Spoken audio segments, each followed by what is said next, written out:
Hello, everybody. Welcome to today's webinar. I'm Janet. I'm one of the tech team members.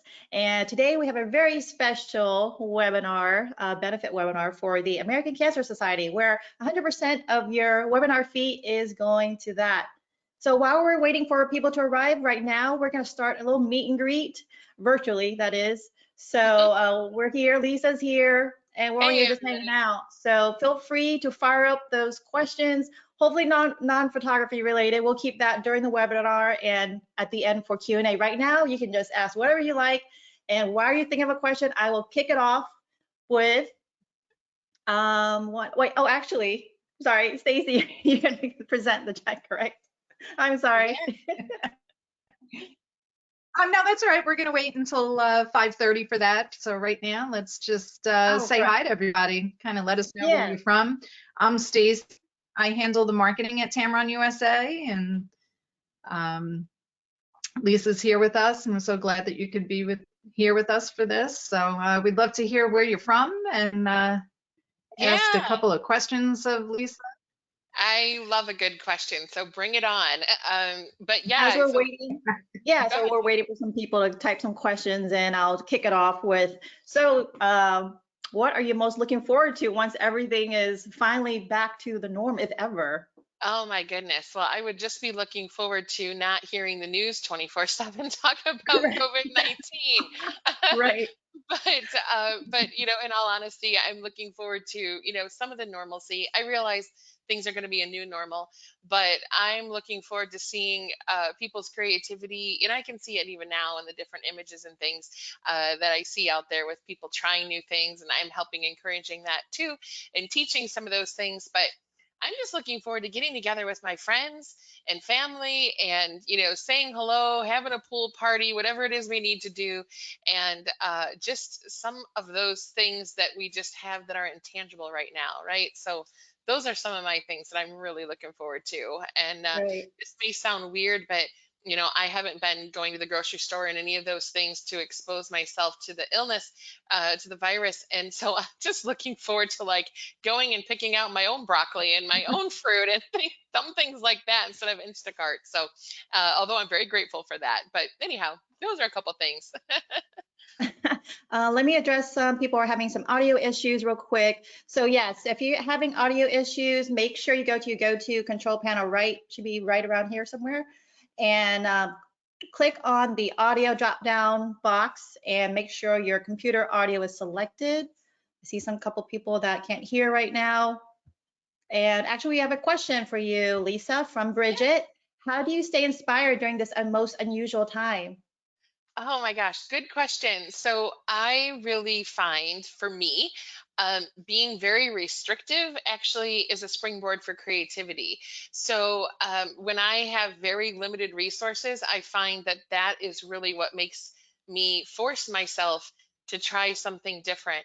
And that goes all the way back. I used to be a floral designer for about 15 years.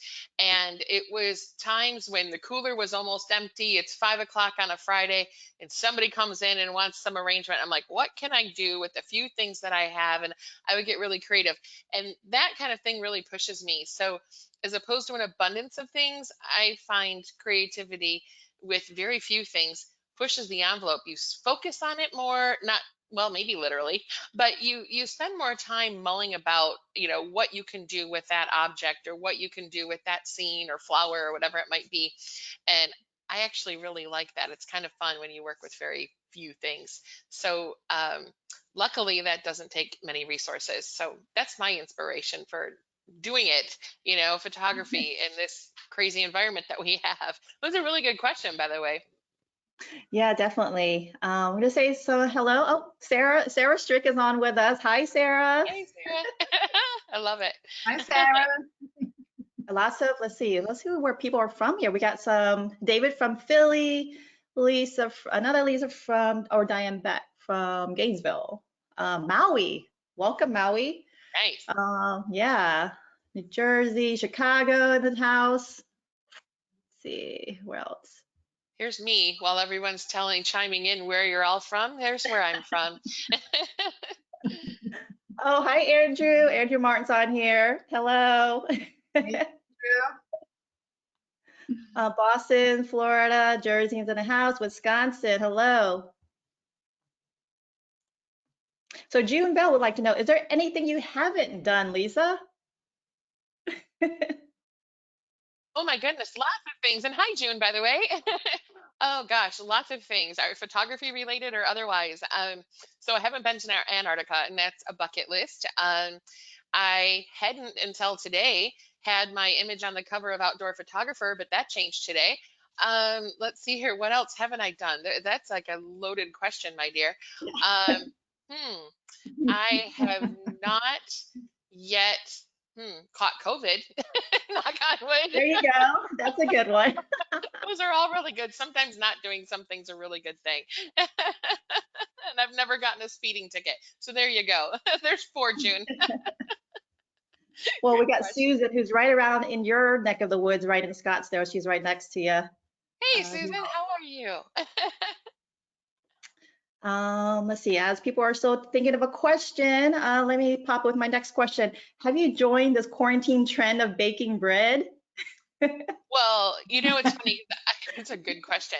I love to cook and bake, but yeast, you can't find it. So unless you're doing other kinds of fruit breads or non-yeast related bread, yeast, you just can't find it out there anywhere. So if you have it, you're lucky.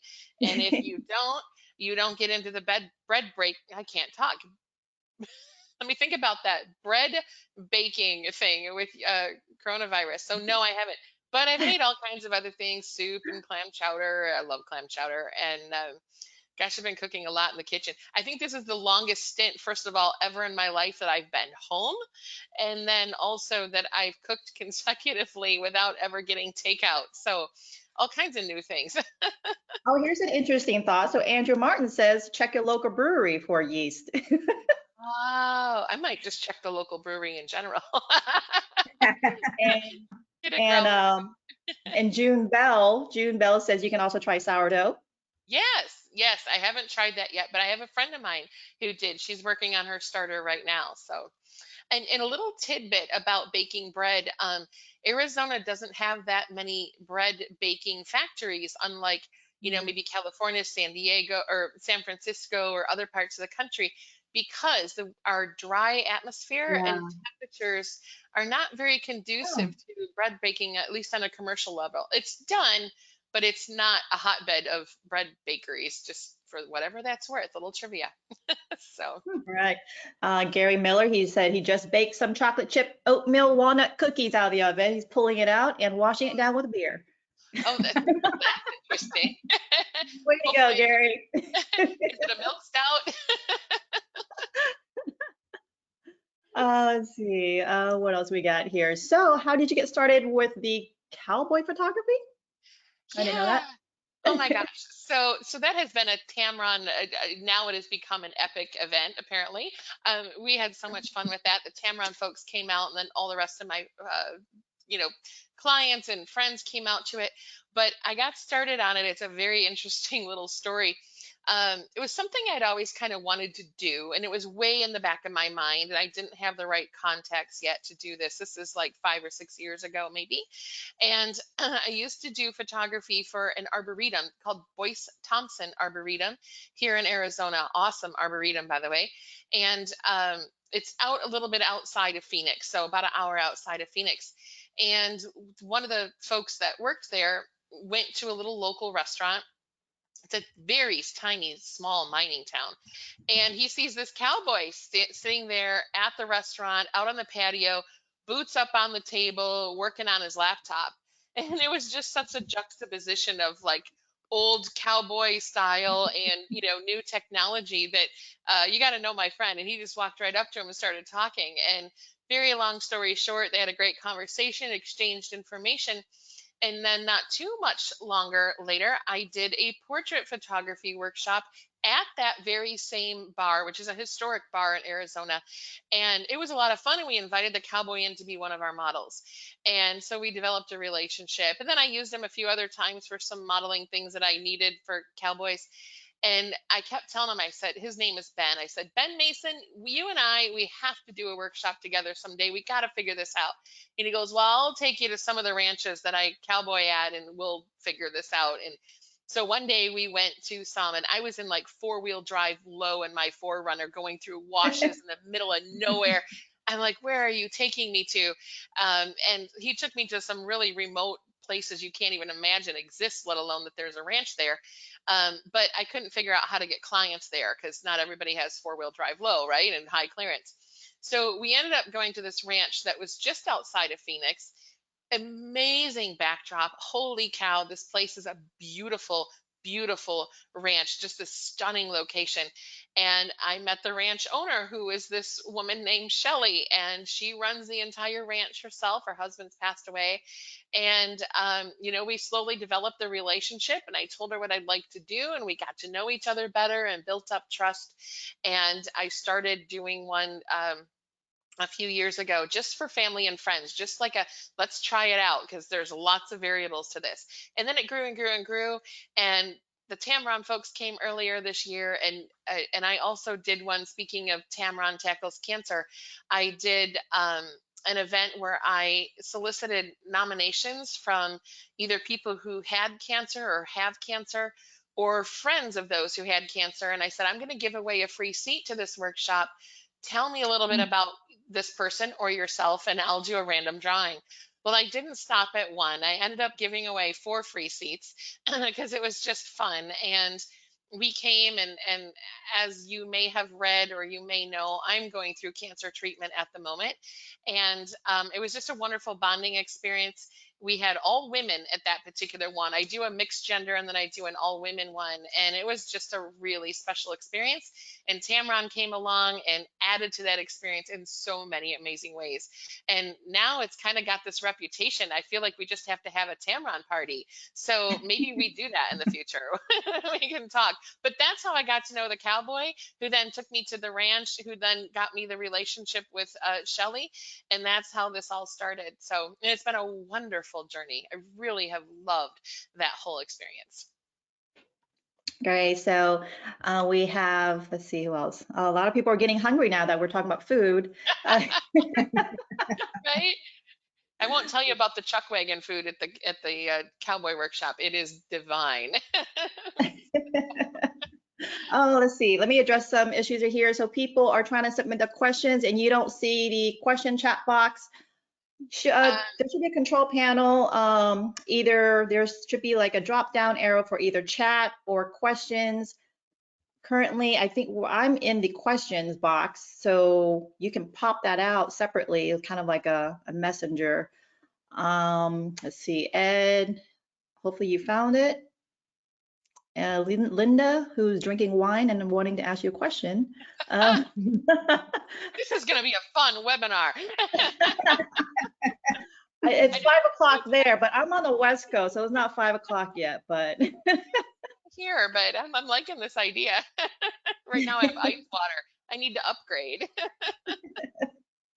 Let's see. So Darlene, you see the raise hands and questions. All I have is questions. Yeah, so in the questions, you can click on that arrow. It should pop down or it'll drop down, or you can, there's a little box with an arrow that will actually separate that box as well to the right of that drop down.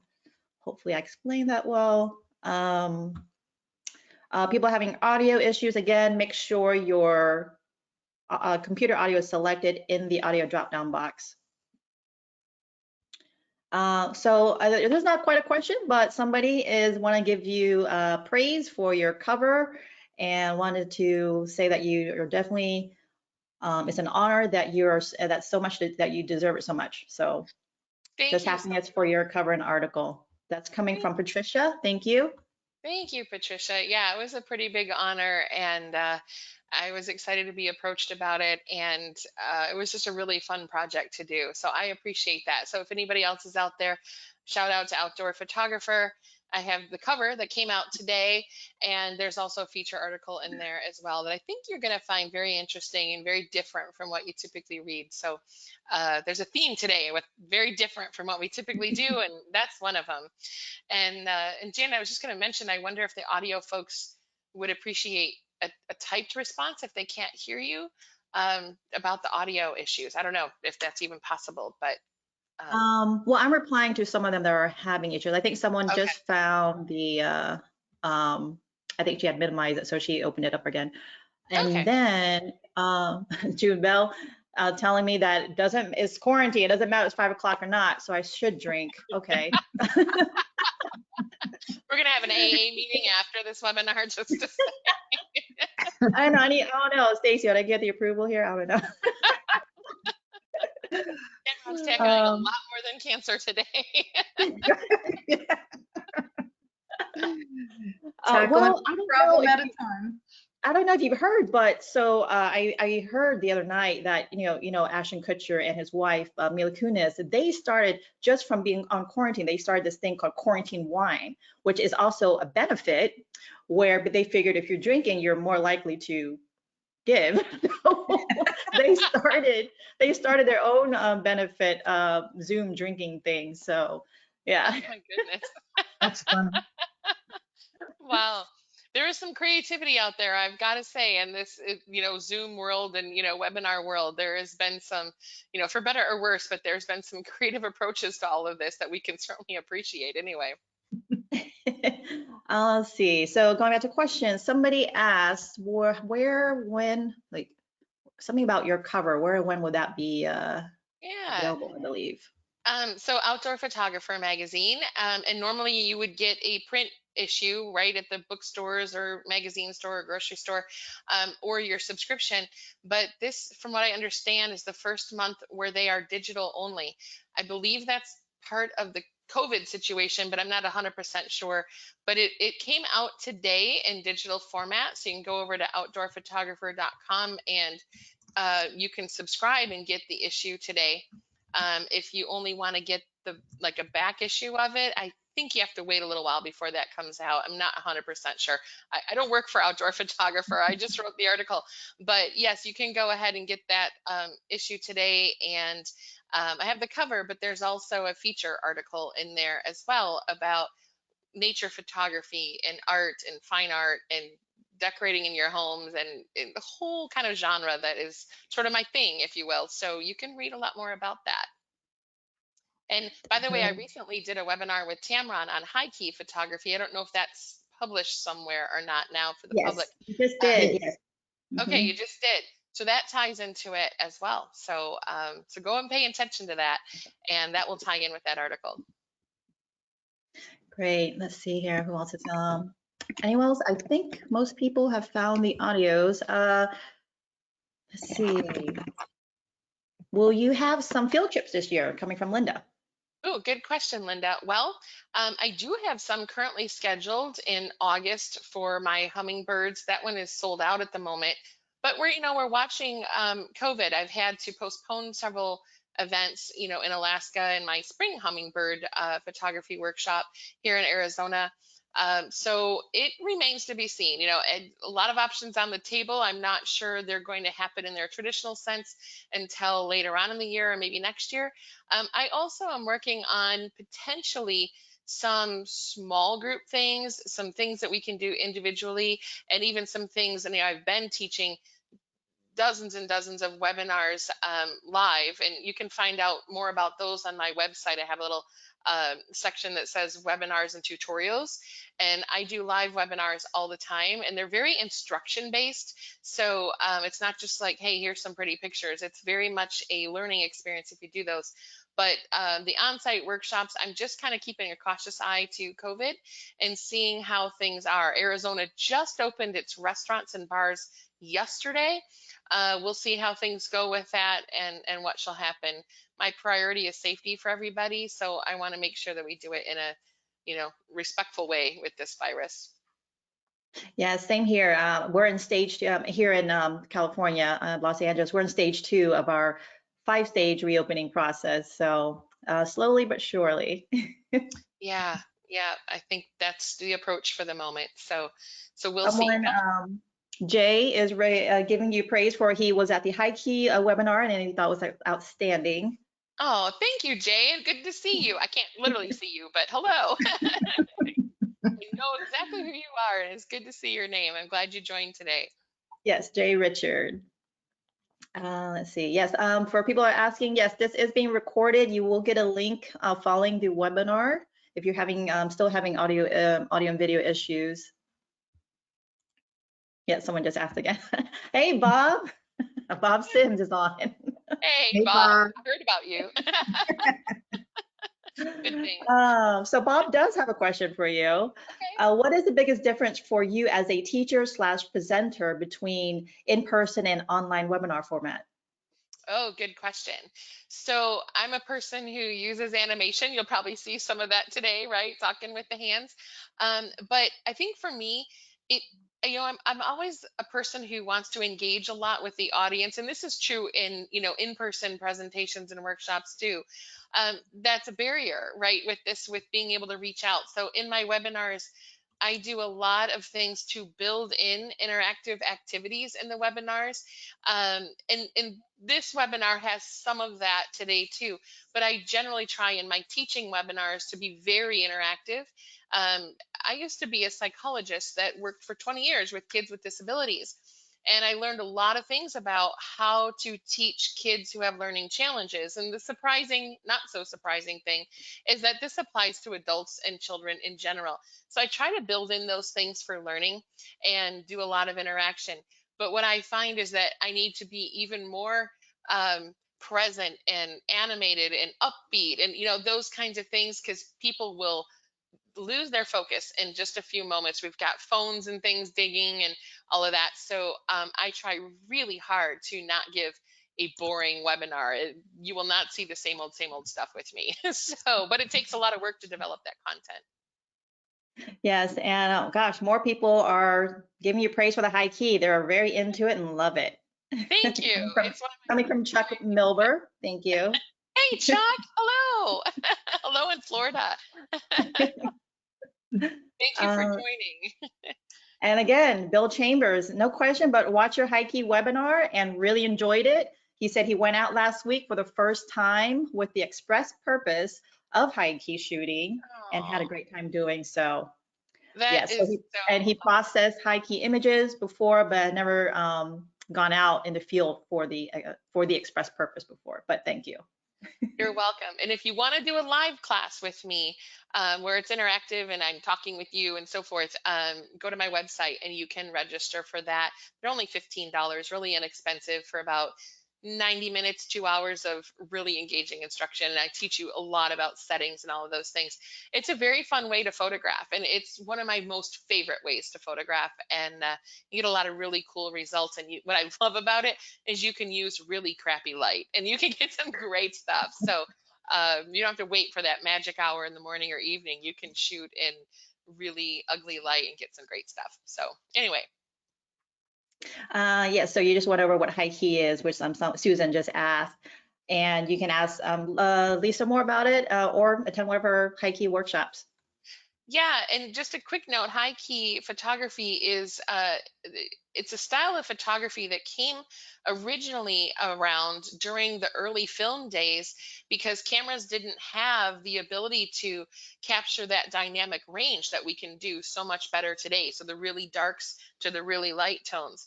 And so you had to kind of calibrate for one way or the other. So you had low key if it was darker. So those created very moody, mysterious images, and they were darker in tone. Or you have high key, which had to calibrate to the right, and basically it was midtones and highlights, and you have this very light and bright and airy feel.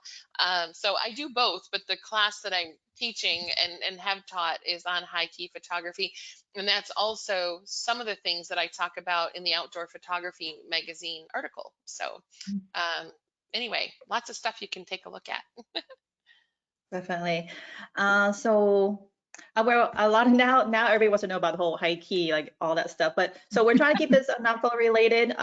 If you have any other questions during the webinar, if she does go over high key, we will get to those questions during the webinar, and also at the end during Q&A for photo related. Right now we're just having fun. Some of you are drinking. I wish I was, but I'm not. But Not drinking. Lisa, Yes. Lisa, you've been to so many places in the world, but what is your favorite place? I know you're back to Alaska so many times a year. Where's your favorite place that you've been so far? Oh my gosh. Well, Alaska is my number one. It is my second home. I was supposed to be having my 48th trip to the 49th state this summer. Um, and of course, that's off because of COVID. I have dear friends, some of them who have some severe health issues at the moment. So I really wish I could be there. But Alaska is this place, and unless you've been there, you really have a hard time understanding what I really mean when I say it. Just it gets you in the heart, it gets you in the soul. It is this amazing place, and I love the people. I love the place. Of course, I love the wildlife and the scenery, but it's a place I first ventured to in 2006 when I was doing some consulting and when I was a psychologist and working with some of the village schools. And my very first trip to Alaska, I had to fly to a teeny tiny native Alaskan village about 400 miles west of Anchorage in a two-seater plane with a guy that I wasn't sure knew how to fly. And we landed on this dirt runway, and he basically took my suitcase out of the plane and took off, and there I was. And I remember hearing these barking dogs, and I turn around and somebody was mushing their sled dogs in front of a four-wheeler, and then I look and there's salmon hanging from, like they were drying the salmon, and it was just an entirely different world from what I knew. And I thought, well, what knowledge can I impart here? I ended up imparting a lot. I worked for a while with the State Department of Ed in Alaska and really helped some of these rural schools. But anyway, it was an unforgettable experience, and I've since traveled all over the state. I absolutely love it, and a big piece of my heart is there when I'm here in Arizona. I love both places, but Alaska just it sucks you in and it doesn't let go. It's a great place. And two extremes in temperature and humidity, I'm Yes. sure. Yes, I have been in the coldest I've been is about 25 below zero up in Barrow, Alaska on the North Slope, the northernmost point in North America. And the hottest I've been has been last summer when we had 90-degree heat wave and forest fires. And it was unbelievable heat. And you couldn't buy a fan to save your life at any stores. They were sold out. People were buying heaters for the fan properties. So if that gives you any idea. So yeah, Yeah. I've had the range, but it's still my favorite state. It's amazing. Good Yeah. question. Right, so we're getting near to, we got a few more minutes. So there's a question from Linda again. Who is your mentor? Oh, it's funny. Some of my mentors have been photography related and some have not. I would say in the photography realm, this is, no one big and fancy, but certainly someone important to me. And that is two people. Both of them are aunts. One's an aunt, one's a great aunt of mine. My great aunt Jo, who passed at 102, and we still were able to have amazing Wow. conversations. Yeah, she was amazing, ahead of her time, an amazing woman. And she got me started in bird watching when I was about 8. And then I picked up an Instamatic camera from there, and then another aunt of mine, my Aunt Jeannie, who's also passed, she got me started kind of in my big girl photography. And I got, my mom had purchased a camera for me when I was about 13, a Canon A1, and my aunt had one as well. And we would go all over, and, I took some photography classes and, kind of uh, you know, hung out with her and sometimes my mom, and I got into photography that way. And then I got into it through 4-H, and then I taught photography in 4-H, and then I took classes in college. And all these people, it's not like I followed any one single great mentor who is well known in the universe. I watch a lot of things from a lot of people, but we all learn so much from each other, and so it's hard for me to attribute my learning or my success or anything to any one person, but it's been this amalgam of information and inspiration and a lot of drive and grit on my end, but to do what I do. But I love it. As I mentioned before, I was a psychologist for 20 years, and I loved what I did, and I was very good at what I did. I traveled the world consulting and bringing information to schools and things about kids with disabilities. And I loved all that and I was good at it, but photography was always pulling at my heartstrings. And about 10 years ago, I started my business. And about 5 years ago, I was able to leave it and go full time. And I don't regret it one bit. I absolutely love what I do. So there's quite a story there, many mentors along the way, but my two aunts got me started. Nice. All right, so we are, it's like 5:30 right now, Right. and that pretty much concludes our virtual meet and greet. And we'll take a few minutes right now to hand it over to Stacy with a few words she has. Thank you. Well, hi, everyone. I'm Stacy Herrera. I'm the Vice President of Marketing for Tamron USA. And we're so pleased that you could all join us tonight virtually for our third annual Relay for Life benefit event. And I'm sorry that it's not in person at our USA headquarters as we normally do, but we're so grateful that you could put this on for us, Lisa, and still continue to do this. So thank you so much. And we hope that everybody did enjoy the virtual meet and greet and chat a little bit about all different things. So that was fun. And I am very excited to tell you that through your webinar ticket purchases, we have raised $1,250 for the American Cancer Society for tonight's event. So thank you, everybody who registered and is joining us here tonight. Tomorrow, you'll be able to go on to the Relay for Life Northport website and visit the Tamron Tackles Cancer page, where you'll be able to see your donation, and it will be listed under Benefit Webinar Attendees 2020. And Janet will put this URL into the comments for you so that you can access that easily. So thank you so much for helping us to reach our goal this year. We're working real hard for the relay, which is going to go virtual this year also. So it'll be a different type of relay, and I'm sure we'll be walking around our yards in order to celebrate the night. But for right now, I'll turn it over to Janet so that she can kick things off for us. Janet? Yes, so as we are getting into just a couple housekeeping notes, again, I see some of you are having audio issues. Only a couple, I think some have already resolved it. Again, double check your control panel. You might have accidentally minimized some window. If you did, just re-sign in and make sure your computer audio is selected. Again, don't worry if you are still having issues. This is totally being recorded right now. You will get a link to that following the webinar. And finally, let's see. Oh, again, yes, questions. We'll still welcome them throughout as well. And we'll try to get to as many as we can. If it's something that's more technical, we'll get to it at the end maybe, or something you can get to Lisa directly. But this is, I believe, we're trying to make it really interactive. So throughout the webinar, if you have questions pop up, I'll try to get to as many as I can to Lisa during it. All right? Right.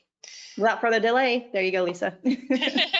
All right. Well, I really appreciate everyone coming tonight.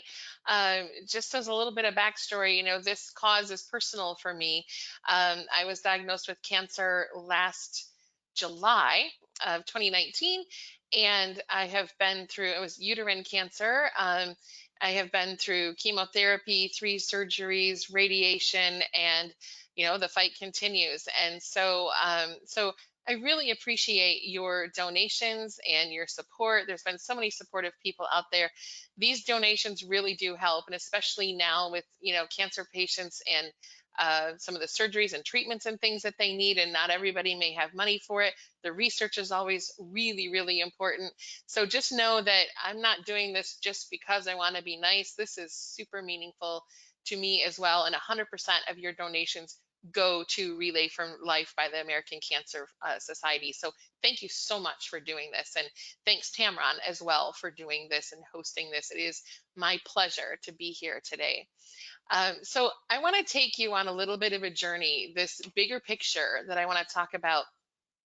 This is a webinar that's very different from what I typically do, which is instruction based. And, you know, we're going to learn these things and here's the objectives, and, you know, we're going to really make sure it makes sense for you. Today, it's an opportunity. I know some of you are getting webinar fatigue. Today is an opportunity to just sit back, and I just want you to listen and think and hopefully be inspired by this entire presentation. It really is about the bigger picture. And so today I'll be presenting some information to you that think is very different from what you've seen anybody do in the past. I'm really excited to do it. It is a project that has taken me a while to do. It involved research, it involved a lot of conversations with photographers and so much more. So I was hoping to give it an in-person presentation, which will have a little bit of a different feel, but I think we're going to be able to accomplish it quite well via the webinar and reach more people as well. So anyhow, this really is about the bigger picture. So as I move on, I do want to say a quick thank you to Tamron for both hosting this today and being a big supporter in my journey as a photographer and in yours. I have found consistently with Tamron that some of the most sincere people out there. And not only do I love the products, I love the products. The lenses are awesome, but it's the people behind the lenses that are truly also very awesome. So if you ever get the chance to meet a Tamron person in general, they're real people that really do care about what you do, care about the quality of equipment that you have. And I'm not saying that because there's Tamron people in the room. I say that to my best friends. It's really, really true. So thank you to Tamron, and thanks to all of you who have been Tamron customers and supporters.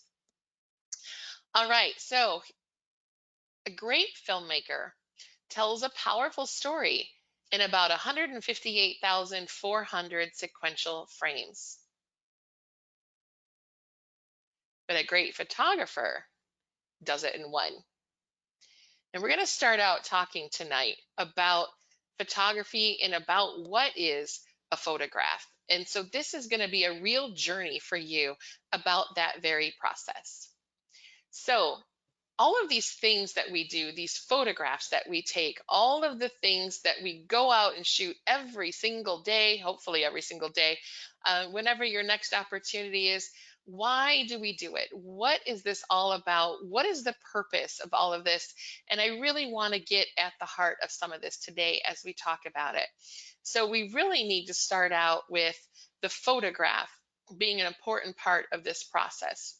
So I am going to start out with a simple word, photograph, and we're going to start this journey together. This is, after all, about the bigger picture.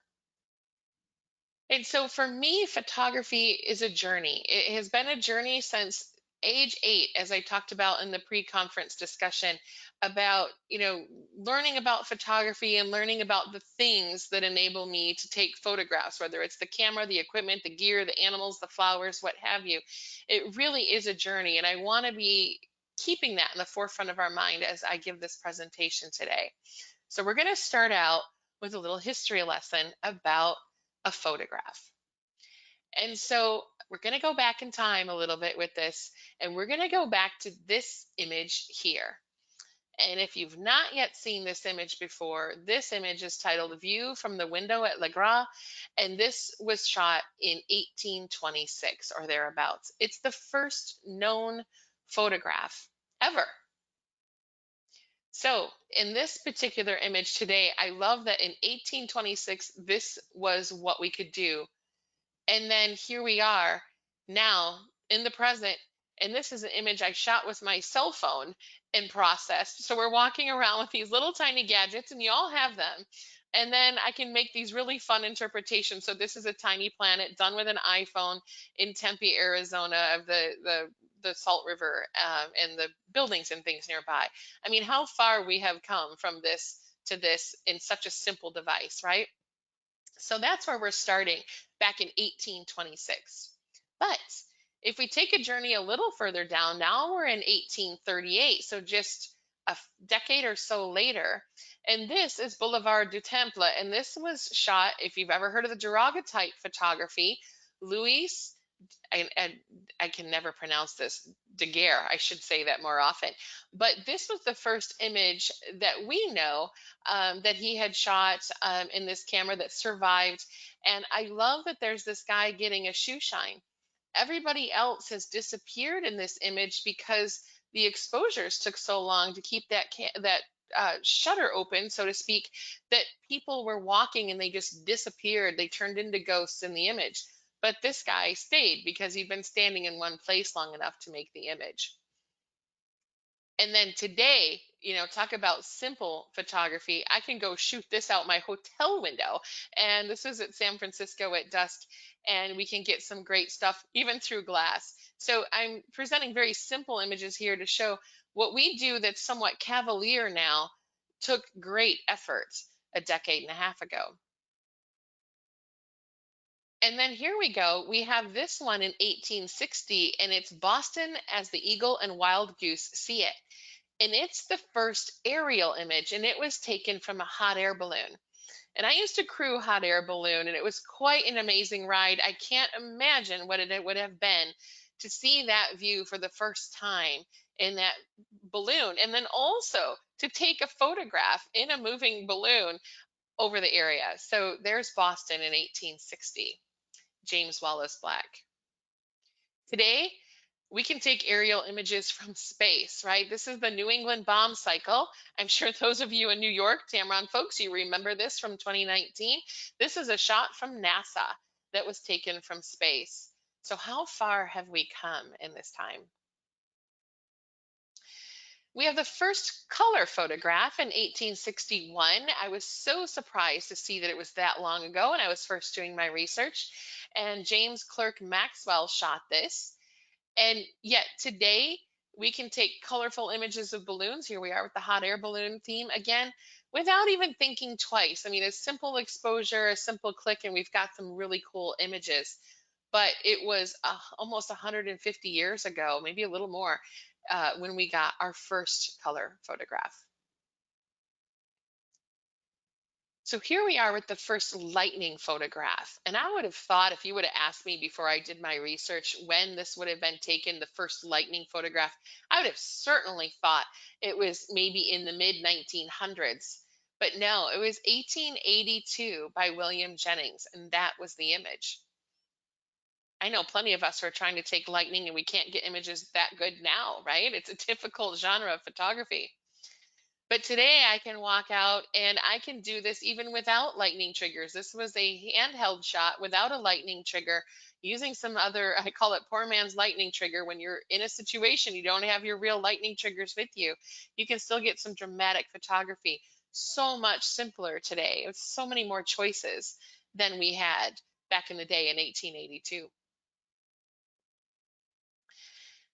So here we are moving now into the 1900s, and I have the first rocket launch from Cape Canaveral.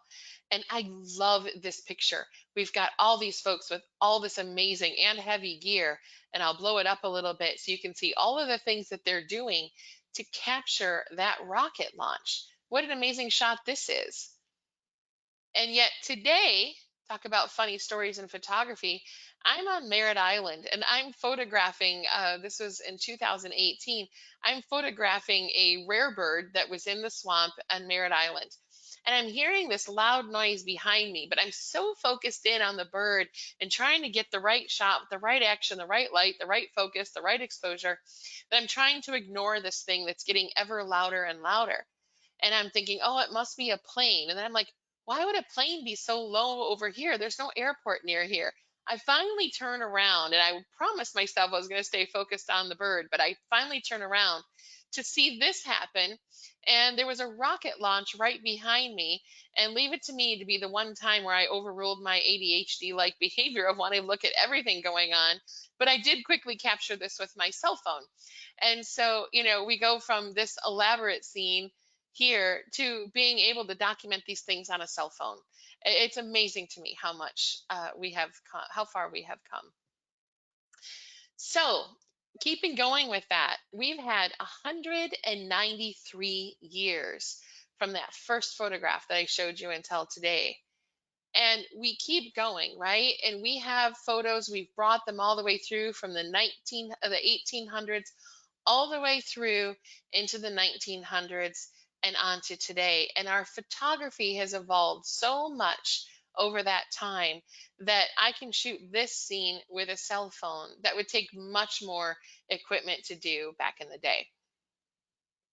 And so we talk a lot about what is a photograph. And so, what constitutes a photograph? And so I was really curious as I developed this presentation, was doing my research, what is the definition of a photograph?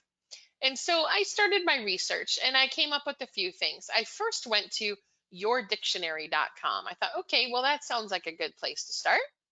And they had a definition there that said the definition of a photograph is an image generally taken with a camera. Like, well, okay. I was looking for something with a little more substance, but that's where I started. So then I went a little further and I went to thefreedictionary.com. I said, okay, well, maybe let's see what they have to say. And they said, well, a photograph is an image, especially a positive print, recorded by exposing a photosensitive surface to light, especially in a camera. All right, I got a little more meat there, but I still didn't feel like it hit some of the things I was looking for. So I took a third round here and I went to dictionary.cambridge.com and I thought, well, Cambridge has to know what they're doing, right? So let's look at their definition. And they had an image of a person, object, or view that is produced by using camera and film. So they hadn't even updated their definition to include digital photography yet. It was still film. So I was a little disappointed, Cambridge, in that. Hopefully you'll upgrade it soon. So I thought, well, let me try one more place. And I went to the Oxford dictionaries, right? I'm getting a little competition going among these universities. So I went to oxforddictionaries.com and they had a picture made using a camera in which an image is focused onto light sensitive material and then made visible and permanent by chemical treatment or stored digitally. All right, that was more beefy, and that was kind of along the lines that I was looking at. But I went to one more place, seeing if they had what I was looking for. And so I went to plainolddictionary.com and I thought, okay, they've got to have it, right? They've got to have the best definition. And when I went there, they had this, a picture produced by photography. And it cracked me up. I'm like, okay, very simplistic, but it still isn't what I'm looking for.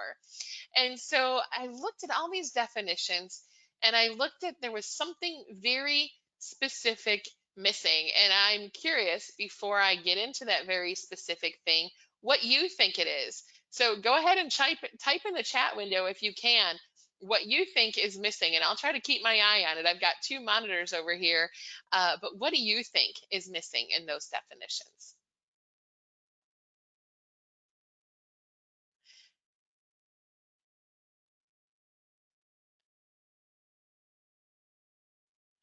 Someone said artistic aspect. Oh, an artistic aspect. Oh, that's interesting. Yeah, that is something that's missing. Absolutely. Or storytelling. Very good. Keep the ideas coming. I would love to see some of your ideas here. Christine says a way to showcase your perception of what you are seeing. Oh, I like that. I like that as a definition, actually. That's a good one. Yeah. Frank says creativity. Very good. Pamela says documentation. Yes, so true. And I'm going to talk about that a little bit. Brian says a viewer's vision. I think some of you need to go work for these dictionary companies. Your definitions and your ideas are definitely more creative and on point than some of the things I've read. Well, there's a lot of answers. Susan interprets a scene, person, or thing.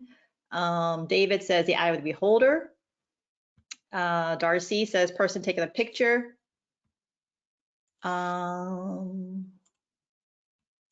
Judy says looking at light. All right. Well, I've heard a lot of really good definitions, and I heard one or two people say the same thing that I was thinking. What is missing in each of these definitions? And you're right, some of those ideas definitely are missing in your definitions. But one of the most important things that I found was missing in each one is you. I didn't find a single definition anywhere I looked that talked about making a photograph and the fact that you absolutely need a photographer to do so. Even if you automate it, even our camera traps and things that are automated by, lasers and sensors and, automated photography still need someone to set it up, still need someone to write the code to make those work, still need someone to put it somewhere. The you part in all of those definitions was a big aha moment. And that we talk so much about what a photograph is, and a photograph just can't be made without a photographer. I can't think of one scenario where, human beings aren't at the heart behind what is happening in front of and behind the camera. So, on that note, this presentation is all about you. So normally when we go and we look at, photography presentations from different photographers, it's all about what they did and how they shot and so on and so forth. But in this case, it's truly tonight is all about you. I did a lot of research on you. Don't get creeped out. I wasn't that kind of a researcher, but I really wanted to understand what it is about photography that makes us, makes it tick for us, makes us get out there and do that. So tonight is really all about you. And so we're going to talk about a photograph in the bigger picture. And for me, it can't begin with a photograph unless it also begins with the photographer. And so as we go along, I wanted to really understand more about how and why we photograph. We know tons about the how. We know far less about the why. And that's the case with so many things today, right? But how and why we actually photograph. So we study the how to photograph, and we learn all kinds of things about photography, sharpness and focus and how to use tripods and lenses and depth of field and all of these things. We learn a lot about that over the years. And we study how to be a photographer. We learn all of these wonderful skills and so forth, and we just really become great at our craft over time. But when we get those skills, and by the way, these are a few things we do to become a photographer. We get skills, we get venues for our work, we get customers or subjects, depending on what type of photography you do. We get gear, and then we get better gear. But we do all these things. But why? Why do we do it all? Why are we photographers? Why didn't we choose something else? Why didn't we go in some other directions? Why do we spend any money at all on this craft? And so originally, how photography got started, other than the process of figuring it out, like I showed you back in 1823, I believe it was, originally it was for experimentation. People were tinkering. They wanted to figure out if something like this could be done. And it was also done for science because a picture was a lot quicker to take than a drawing. And it was also potentially much more accurate than any of our renderings and things that we used to use. It was also for record keeping, kind of along the lines of the documentation. I heard that in one of the responses a few minutes ago. But for record keeping, again, a picture's worth 1,000 words for a reason. We can document things and take record. And along with that, the documentation. And for many, a picture is better than a drawing. It's faster, it's quicker, it's more accurate, and it doesn't require someone with artistic skill in the drawing realm. It does still require someone to know how to take a picture, though. But more recently, it has really evolved from this craft of documentation and record keeping and so forth to really being all about our art. And we see things with a much different view today. And yes, we still do all the documentation and record keeping and so forth, but the art is really far more the pursuit now with photography. How can we create beautiful images and create art for people through this medium? And so I'm just going to show you a few images to get you thinking about art, but these are some that I have shot over the years through my camera. There's my cowboy workshop. So those Magic of Cowboys folks and the folks at Tamron, this is your experience there. But it's capturing your experience. It's capturing the art. And I love producing art with my photography and really getting into the artistic creativity with it. Abstracts, one of my favorite things to do. But we can do all kinds of things. These are sandhill cranes in Bosque del Apache, done in a very artistic way. Bears in Alaska, one of my favorite things to shoot, done in an artistic way. High key photography. We talked about that before this started. There's one of your high key shots. And there's one of your low key shots if you're wondering what that looks like. But again, being very artistic and creative. And we can even do traditional shots. And with the right background, we can come up with some really artistic and beautiful things as well. So really lately, it's been a lot more for our art, but I wanted to dig deeper and learn more about this why question because we know so much about the how, but we don't know a lot about the why. So what about the why? Why are we photographers? Sorry about that. That went a little quickly. Why are we photographers and what is this all about? So I started, taking pictures like I explained before when I was a kid, and I love doing it. I love getting out there. I love seeing nature. I love seeing all that nature has to offer. But it wasn't about my opinion on why I was a photographer or why I chose it. This, remember, was all about you. So I spent a lot of time asking. I asked you. And in fact, I asked a whole bunch of you, right? All of you taking photos. Everywhere I go, I see you out there. All kinds of people, all kinds of places, taking photos, having photography conversations, looking for those moments. I asked 560 photographers worldwide why. And we got some really interesting responses from this. And, for me as a psychologist in my former world, I was also a researcher. I collected data, I did studies. My pursuit of getting answers to things was relentless. And so I brought this into photography. I'm like, why are we doing this? Let's collect some data on it. And I did. And I collected survey data. And some of you may be some of those who participated in these surveys. But I asked a lot of things. So just to give you a little bit of a flavor for who participated, I had 37% male, 63% female. And I don't know whether that's just because more female photographers tend to follow me, so therefore they got the surveys, or whether males didn't want to respond. I have no idea. I didn't delve into that, but those are our statistics for now. And the age range, I had all different age ranges, but most of them were between 46 to 55, 56 to 65, or 66 to 75. And then I asked them how many years you've been pursuing photography.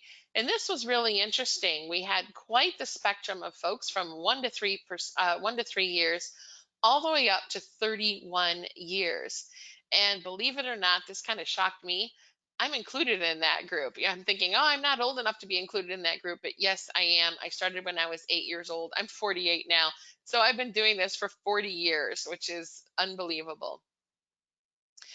So I then asked these photographers, all of you, describe one of the most memorable experiences you've had because of photography. And I asked them a lot of questions, but this was one of them. And I got 560 responses back. Normally, I would share all of those with you in an in-person presentation and pass those out. But today, I'm just going to focus on a couple to give you an idea. And these were a couple that really struck me. So what was one of the most memorable experiences you had because of photography? One person responded, and this is a direct quote, I'm a U.S. Army combat veteran diagnosed with cancer and PTSD before retirement. Wildlife and nature photography has definitely been a big change in my life, coping with the symptoms and treatment. I found a different world, a world that brings peace and joy into my life. So your donation, by the way, goes to help folks like this and me with that research. But this is how photography helped bring peace and joy into his life. And then I had another one, and it was a really simple explanation. There were some amazing stories that I read. But in this one, she just said, I've had so many amazing experiences, it's very difficult to narrow it down to one. And I can relate to that. Most recently, I would say watching a grizzly and her two cubs for over an hour. The photos are so-so, but the glimpse into their world was magical. And I loved what she wrote, that the photos are so-so, but the glimpse into the world was magical, because it's not always about the photographs. It's really about the experiences that got you to that point. And we're always thrilled when we get great images, but it's through photography that you're even out there to begin with, seeing and observing these things and having these moments. So I loved her story because of that. And a little bit of a story for you, my most memorable experience with photography. And I'm going to put an image up here of New Orleans and along the levee here that I photographed this gentleman walking. It's one of my favorite images, such a simple image. But I was in New Orleans and I chose not to put the person I'm going to talk about in this PowerPoint for a reason. But I was in New Orleans a few years ago for a PPA convention, Professional Photographers of America, and they had classes all day. And a friend of mine and I went out, and we took all the classes all day, and then we said, hey, there's a little bit of light left. Let's go down to the French Quarter and see what we can come up with. Let's grab our cameras and go. So we did. And we're walking around the French Quarter. It's lovely architecture there, interesting people, all kinds of things. And I ended up photographing this kind of rusty, crusty, graffitied building. And as I'm photographing it, I've got my tripod up, my camera's there. This guy, as I'm looking through the camera itself, this guy walks through my scene, and he's got a guitar on his back. And I actually love to do street portraiture as well. Even though I'm a wildlife photographer, it's kind of my alter ego. I do enjoy doing that. And so I stopped him and I said, hey, and I introduced myself. I said, hey, I'm Lisa. I'm a photographer. Could I photograph you? And he was kind of standoffish at first. And I didn't know what he was doing. I didn't know if he was a busker. I didn't know if he was on his way to a performance to teach a class. He just came back from a class. I had no idea. It was just a good guy with a guitar on his back walking through New Orleans French Quarter. And so he stopped, and he was a little bit hesitant at first. And my friend and I were there, and she and I both started talking to him. And we're like, hey, it's okay. It's all good. Got to know him a little bit, asked some questions about him. And finally, he became a little more relaxed. And he said, okay, I'll let you photograph me. He says, but only if I play you an original song. I said, oh, even better. So then I videotaped him singing the song, and then I was photographing him, and my friend was photographing him, and then we're taking B-roll shots of each other photographing him, and the light was really interesting, and it was just a really fun moment with a completely serendipitous time here in New Orleans. And so we started photographing him maybe 10, 15 minutes, and then the light was so low, we kind of had to wrap it up, right? And I didn't have any auxiliary lights to use. We were doing outdoor photography. So we started to wrap it up. And as we did, he kept saying, this was so meaningful to me. He goes, you guys have no idea. He said, this was so special. And I was like, oh my gosh, no problem at all. Happy to do it. And give me your email address. I'll send you the pictures. I said, it was fun for us too. And he goes, no, no, no. And he said, this was just so meaningful to me. And he goes, this was just really important. And I was like, oh my gosh, no problem. Happy to do it. Glad. And, he was kind of getting a little teary eyed. And I was touched by that. And so anyway, I got his email address and we went our separate ways.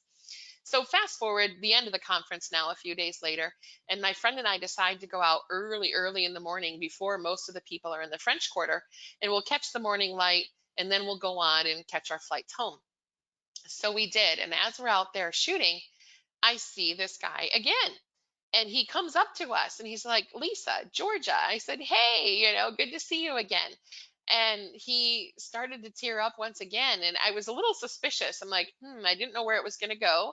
But I talked to him again and he's like, no, he goes, I just want to let you know how much that meant to me. And he was getting quite tearful at this point. And he said, and he kind of looks around to make sure no one was within hearing distance. And he says, you don't realize this. He says, but when you stopped me to photograph me, he says, I was on my way to commit suicide. He said, I've had a lot of bad things happen in my life. I've had some troubles and some family difficulties. And he says, I was on my way to commit suicide and you changed that. And so for me, that is the most memorable photography experience ever. And I still get goosebumps telling that story. But it's because I was there taking pictures that I got to influence how somebody else's life turned out. So, and I did hear from him years later. We kept in touch for maybe once or twice a year.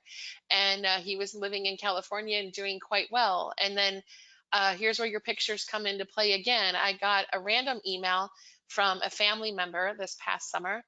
And she says, I don't know if you remember so and so.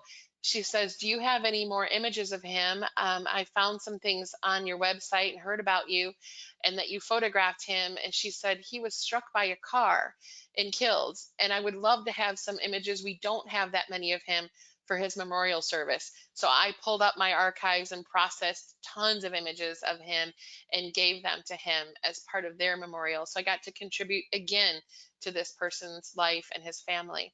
So your photographs mean something, and they are important in how you not only perceive the world, but how you interact with that world. So anyhow, as we move on with this, I'm going to challenge you. I want you today, not tomorrow, not next week, not someday, today, before you go to bed, on social media, I would love for you to post your most memorable photography experience. Put the picture, tell the story, get your story out there. If it's not your most memorable, pick one of them. Let other people know what this gift photography is to you and how it helps you in your life by having these experiences. It isn't just about the picture, it's about so much more, right? It's the bigger picture. So post that to social media today. And if you do, I would love for you to hashtag Tamron Tackles Cancer. And I'll be looking for those hashtags and seeing your stories. I would love to read them. They mean a lot to me, and I hope they mean a lot to other people that read them. So Tamron Tackles Cancer. If you put that hashtag in there, I'll go looking for it. And I know the other people at Tamron will do the same.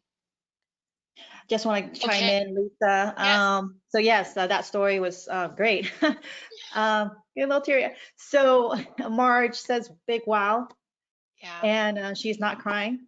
But she says you are. Oh. And Christine says a big amen, a cancer thriver too. Oh, big hugs to you. Thank you, ladies. I appreciate that. Yes. All right. So that's my story. I know you have many. And the world and I will be reading, so do post that to social media. So the next thing that I asked photographers, not only what was their most memorable story, but I asked a unique question about amateurs versus professionals. Because I find that in photography world, there's always, I shouldn't say always, but in many cases, the enthusiasts and the professionals feel like they live in separate worlds and sometimes separate camps. And I can't tell you how many times I've had a photographer come up to me and say, "Hey, Lisa, I have a question for you. I'm just an amateur. I only have this gear," some kind of diminishing context around the question that they were going to ask. And so I was just interested in this question in general. And it leads to some other questions that I had down the road. So let's take a look at some of this data. But I asked people whether they were amateur or professional. And in my responses that I got in those 560 folks that I interviewed or asked, 83% said they were amateur and 17% said professional. So then I was like, well, what is it about amateur and why are we so afraid of that word, generally speaking, in the US? And a lot of times I hear the phrase, "Oh, that's so amateur," or "We're just an amateur," or "That's a really amateur thing to do." We categorize ourselves and often in a degrading kind of way. And what was so interesting to me is that the word amateur actually is a French word. It originates from French language and it means lover of. So it gave me renewed hope for the word amateur and that we are a lover of something. So now when people come up to me, by the way, and they say, "Oh, I'm just an amateur," I'm like, "No, wait, stop. I love that." I said, "Did you know in French that means lover of something?" And it just puts a different twist on that term and hopefully reduces some of the stigma that we feel if we're not out monetizing our gear or our pictures. So I asked people then, have you ever felt uncomfortable having to identify yourself or being identified as an amateur photographer because of how you might be perceived by others? And if you're a professional now, I asked them to think back to a time when they were not. And so we had about 22% of people that felt like, yeah, I've been uncomfortable with that term.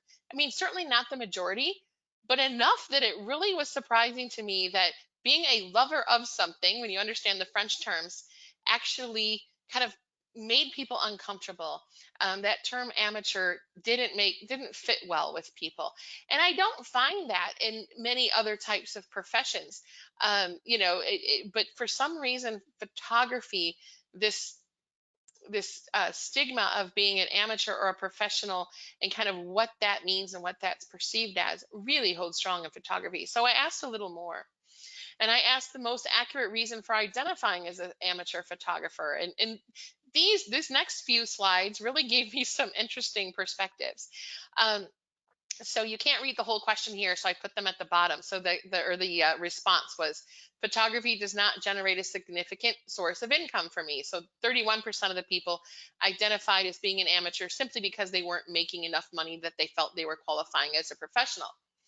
I'm still trying to learn photography. 18% of people said that. I think 100% of people should still be trying to learn photography. It's always something we can learn from. And then I pursue photography for the love of it, which is wonderful, 52%. So let's take that and look a little deeper. So then I asked, what do you feel best describes how the public interprets the term professional photographer? So the public said, well, primarily, let me take that back. The photographers that I asked felt that the public interpreted professional versus amateur as such. 25% said primarily income related. So they felt 25% again was income related. 9% was primarily skill or experience related. They felt that 64% of the public felt it was both income and skill related, and 2% felt that it was neither I'm here, Lisa. income or skill related, which I would love to know what that 2% was. Hi, And do you have a Lisa. question or comment coming in, Janet? Yeah, a couple questions. Well, Yes. first of all, you didn't tell me tears were involved, so I had to go get tissue. I'm sorry.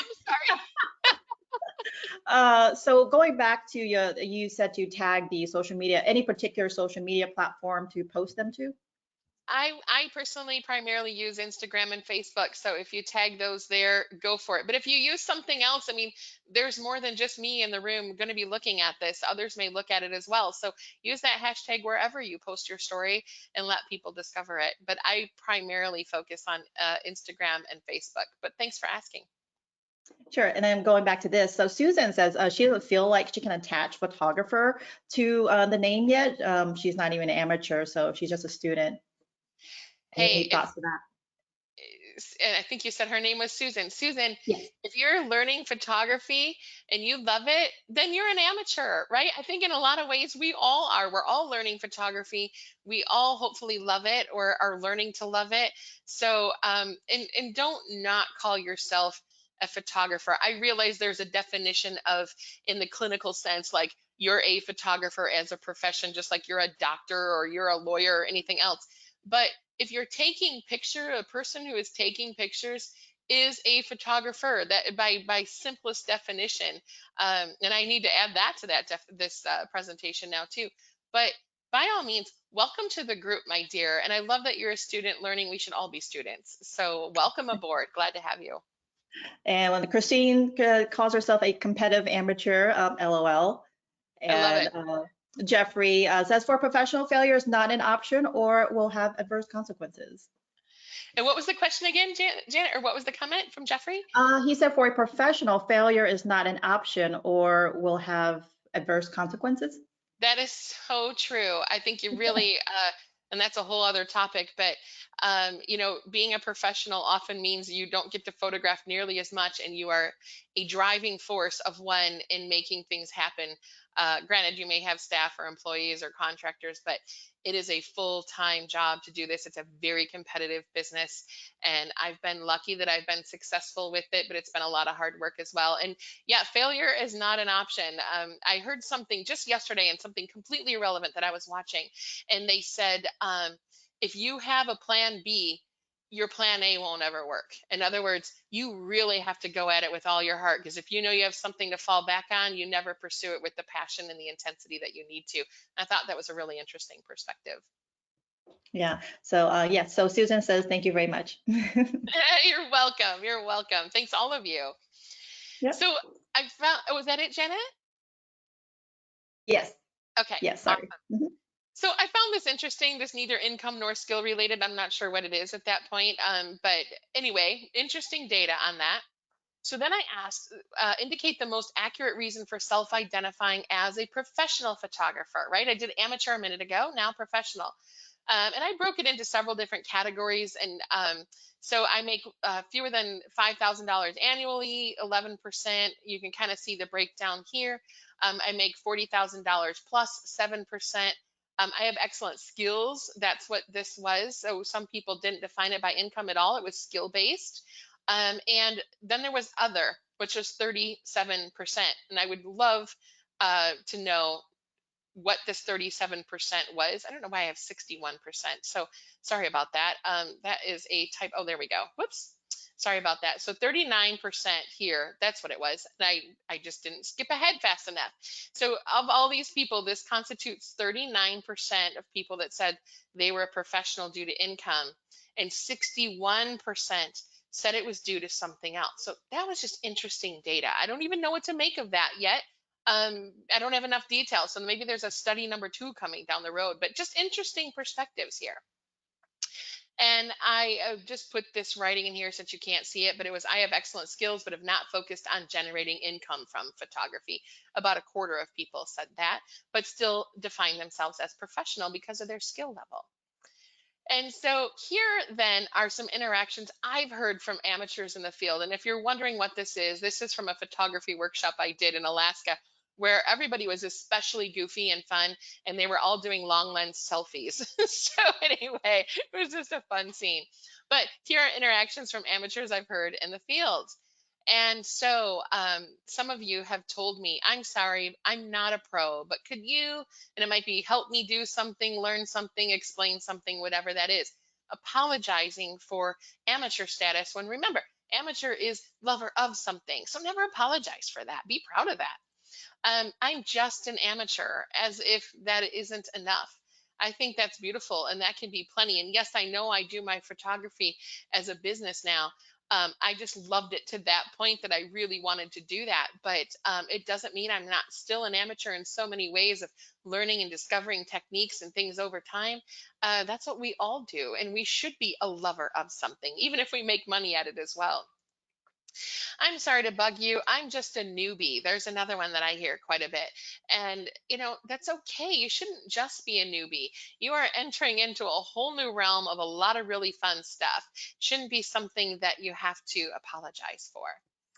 I heard some of these things too. I just can't afford your lens, but, and they might have a small camera, a point and shoot, or a cell phone, or who knows what they have in their hands, but I've heard that quite a lot.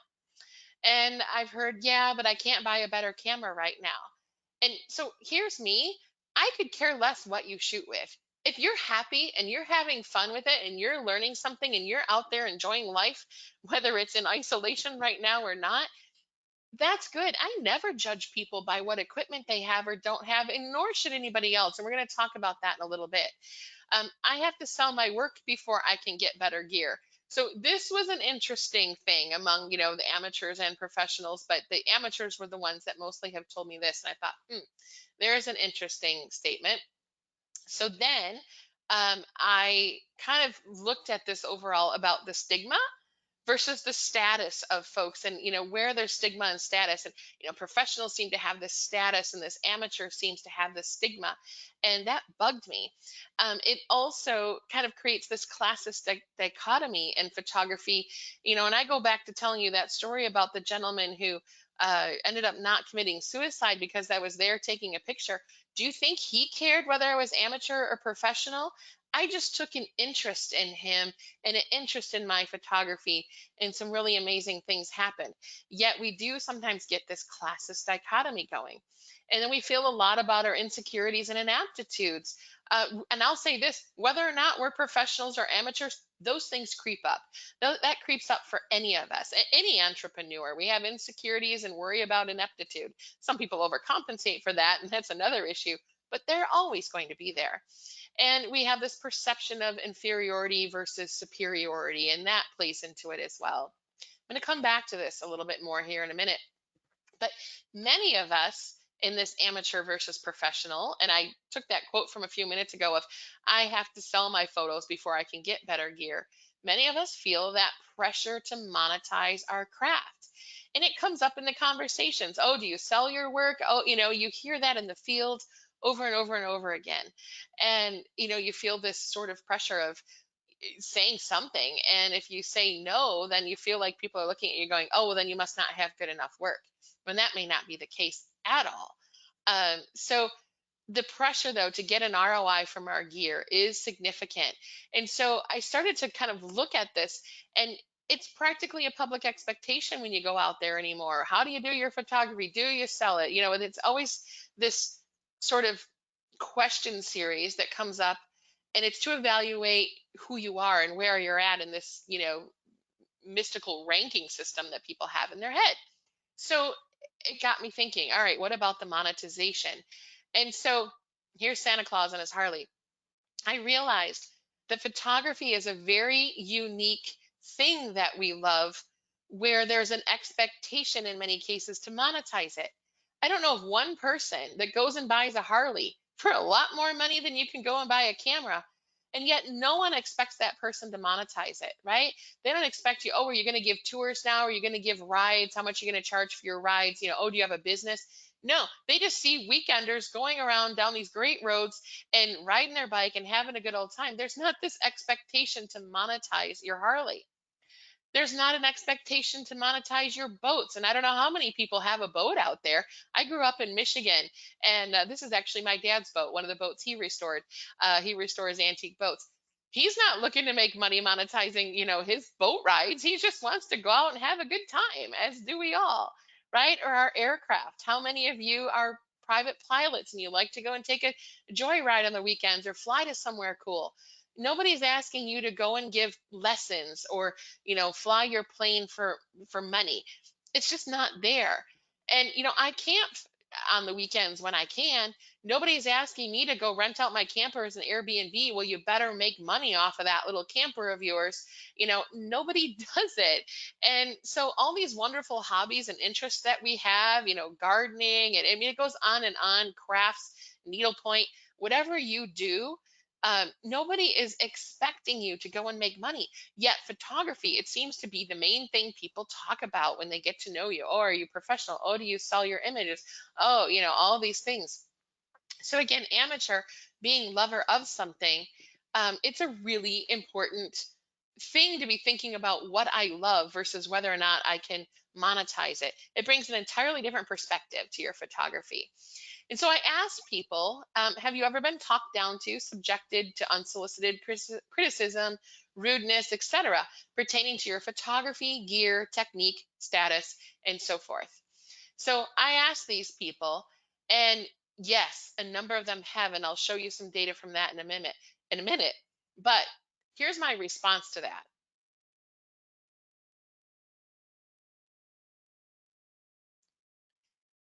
Glass holes. All of you who are making those judgments, glass holes. Any photographer who tells you how amazing their gear is compared to yours.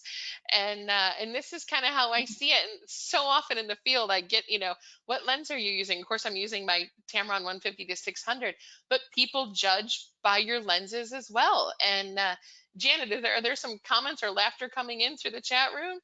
Well, I am. But yeah, somebody, let's see, June did, going back to what you mentioned earlier about amateurs and stuff, she did say, some people do contest on what makes you a professional if you've ever sold a photo. Oh, So, yeah. Well, that's an interesting question, and it's not for me to define. Going back to that survey data, I was really curious about how others defined what was professional and what was not. And I think I'm going to have to go back a few slides to find it really quickly. But some people define it on money, but 61% said that it was something else. So it isn't necessarily for people about the money. There was a large percentage here, and I don't have the exact numbers. Let me see if I can pull those up. Nope, I don't. Oh, 24% was attributing it to skill alone that they were professionals. And then 37% said they had other reasons. Whatever those reasons are, I don't know. But the minority, when you look at this, was actually due to money, which was surprising to me because I would have thought maybe that the money played a bigger deal into it. But everybody was self-defining, and they have their reasons. So that was interesting data. yeah, and then Sheila wants to know, can we, Susan actually wants to know, Yeah. can we call them glass holes to their face? If you want. If you want. But yeah, this has been something that has bothered me for a long time. And, I have my own stories about it, and I'll share a couple of those in a minute.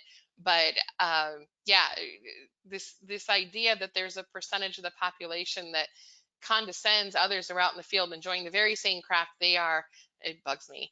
But we're going to talk about that a little bit more. Anything else, Janet?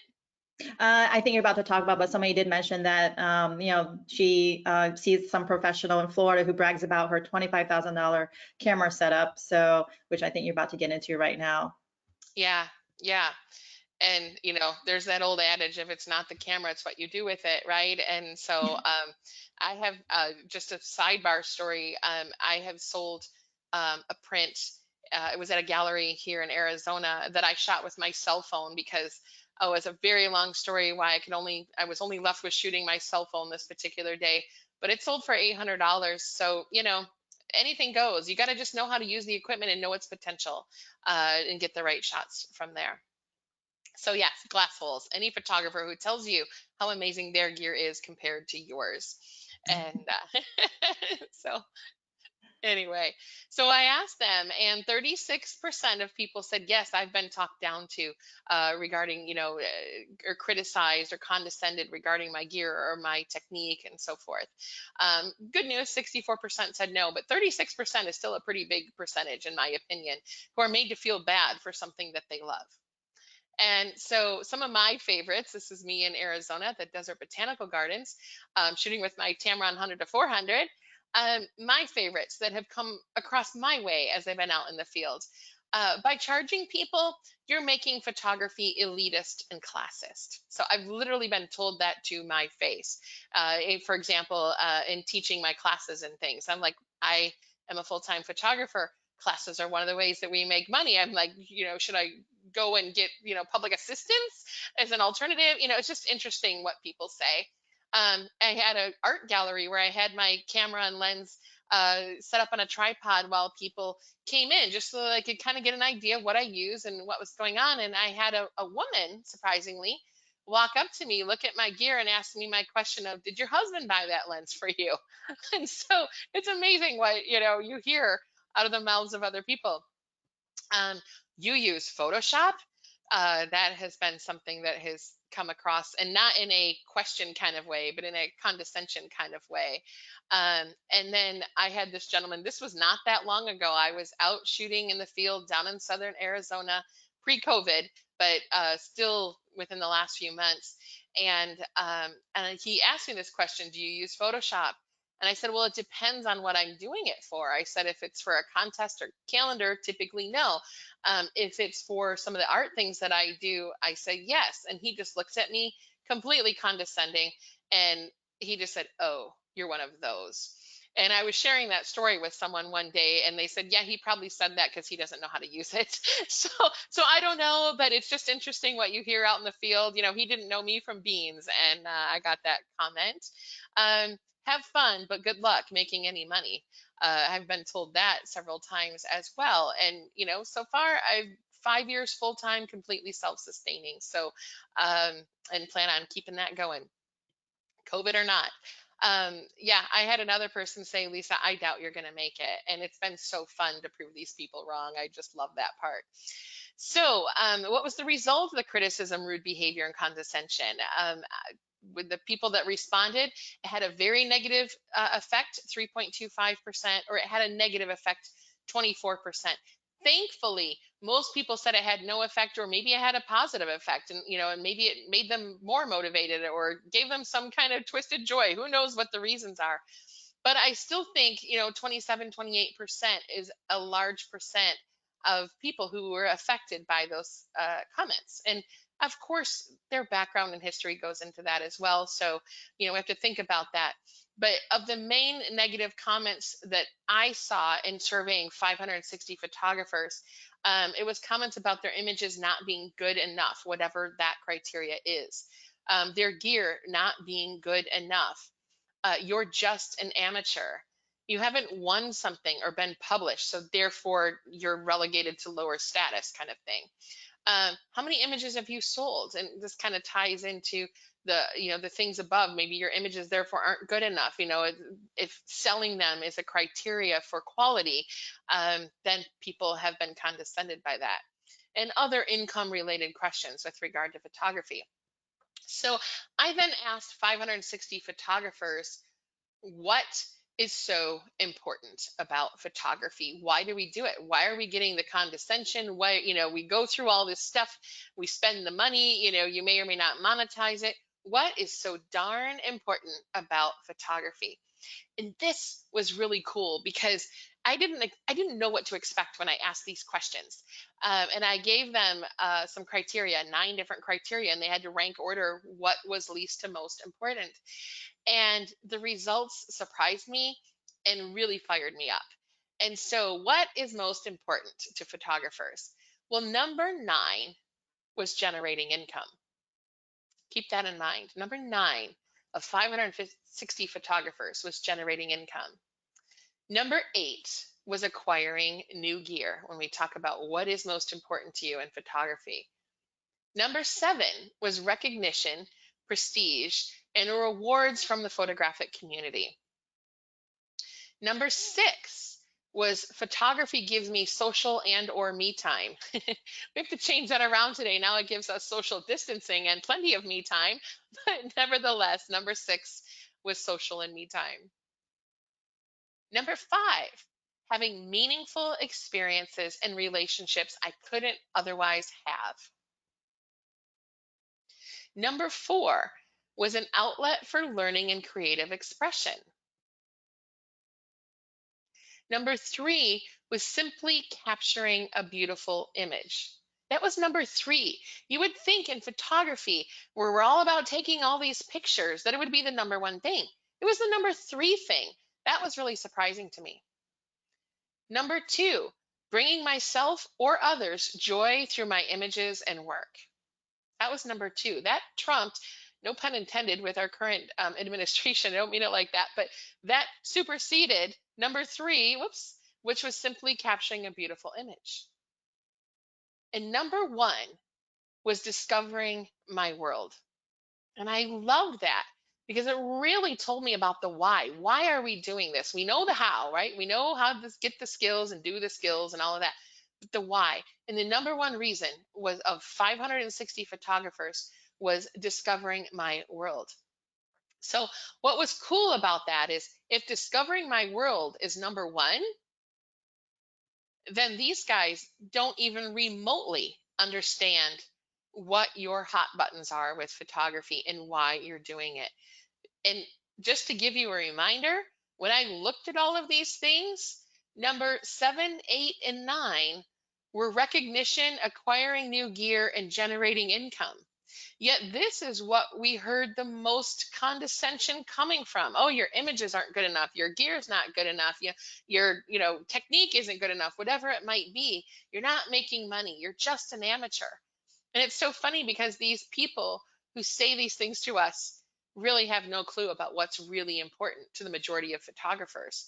So I loved, and this was totally the survey data as I collected it, 7, 8, and 9 were the things they condescended the most about and were the least important to us.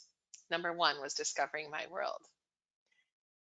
So, what is photography then to us? So photography certainly is a journey. It's not a single place we go. It's not a single shot we do. It's not even a series of shots that we do. It's this whole entire experience. From the first time you picked up a camera, and it might be your cell phone, it might be a film camera years ago, it might be a pinhole camera, I don't care. It's this journey that has taken us in so many neat places and had so many neat experiences. That is really what it's about. And I actually got to define that through research, not just come up with, wonderful poetic concepts of what photography could be. And so I asked a little bit more about this. And I asked, have you interacted with a fellow photographer who inspired or encouraged you? And so, yes, to 86% of people, the vast majority of you out there had someone who inspired or encouraged you in some way to do photography. 14% said no, but the majority said yes. And that's an important piece because our journey started with that person or continues with that person or those people. So I'm going to challenge you, our second challenge for the evening, and then I'll stop and take a couple questions and we'll continue. But tomorrow, so you posted your post today, I hope you remember what it was, your most memorable story. Tomorrow's post is going to be on social media. thank the person who's been your champion in photography. And maybe there are a few, maybe there's a bunch, but go ahead and make a post about those people and thank them. Because as I told you in my story before, you never know how long you're going to be here. You never know what's going to happen in your future. You never know how it impacts people. I had a student when I was a psychologist, my first beginning years working as a psychologist in schools, and he was a student that I believed had Asperger's syndrome, autism related syndrome.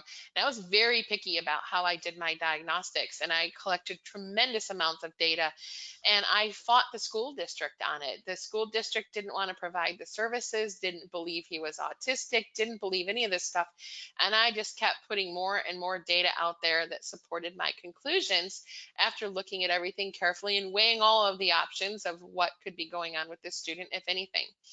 And so the parent was very supportive of me. And later on, that child left the school district and went to another school district. I didn't know any of this because I left the school district and moved to Arizona, worked one more year as a psychologist here, and then moved on to working at more at an international level.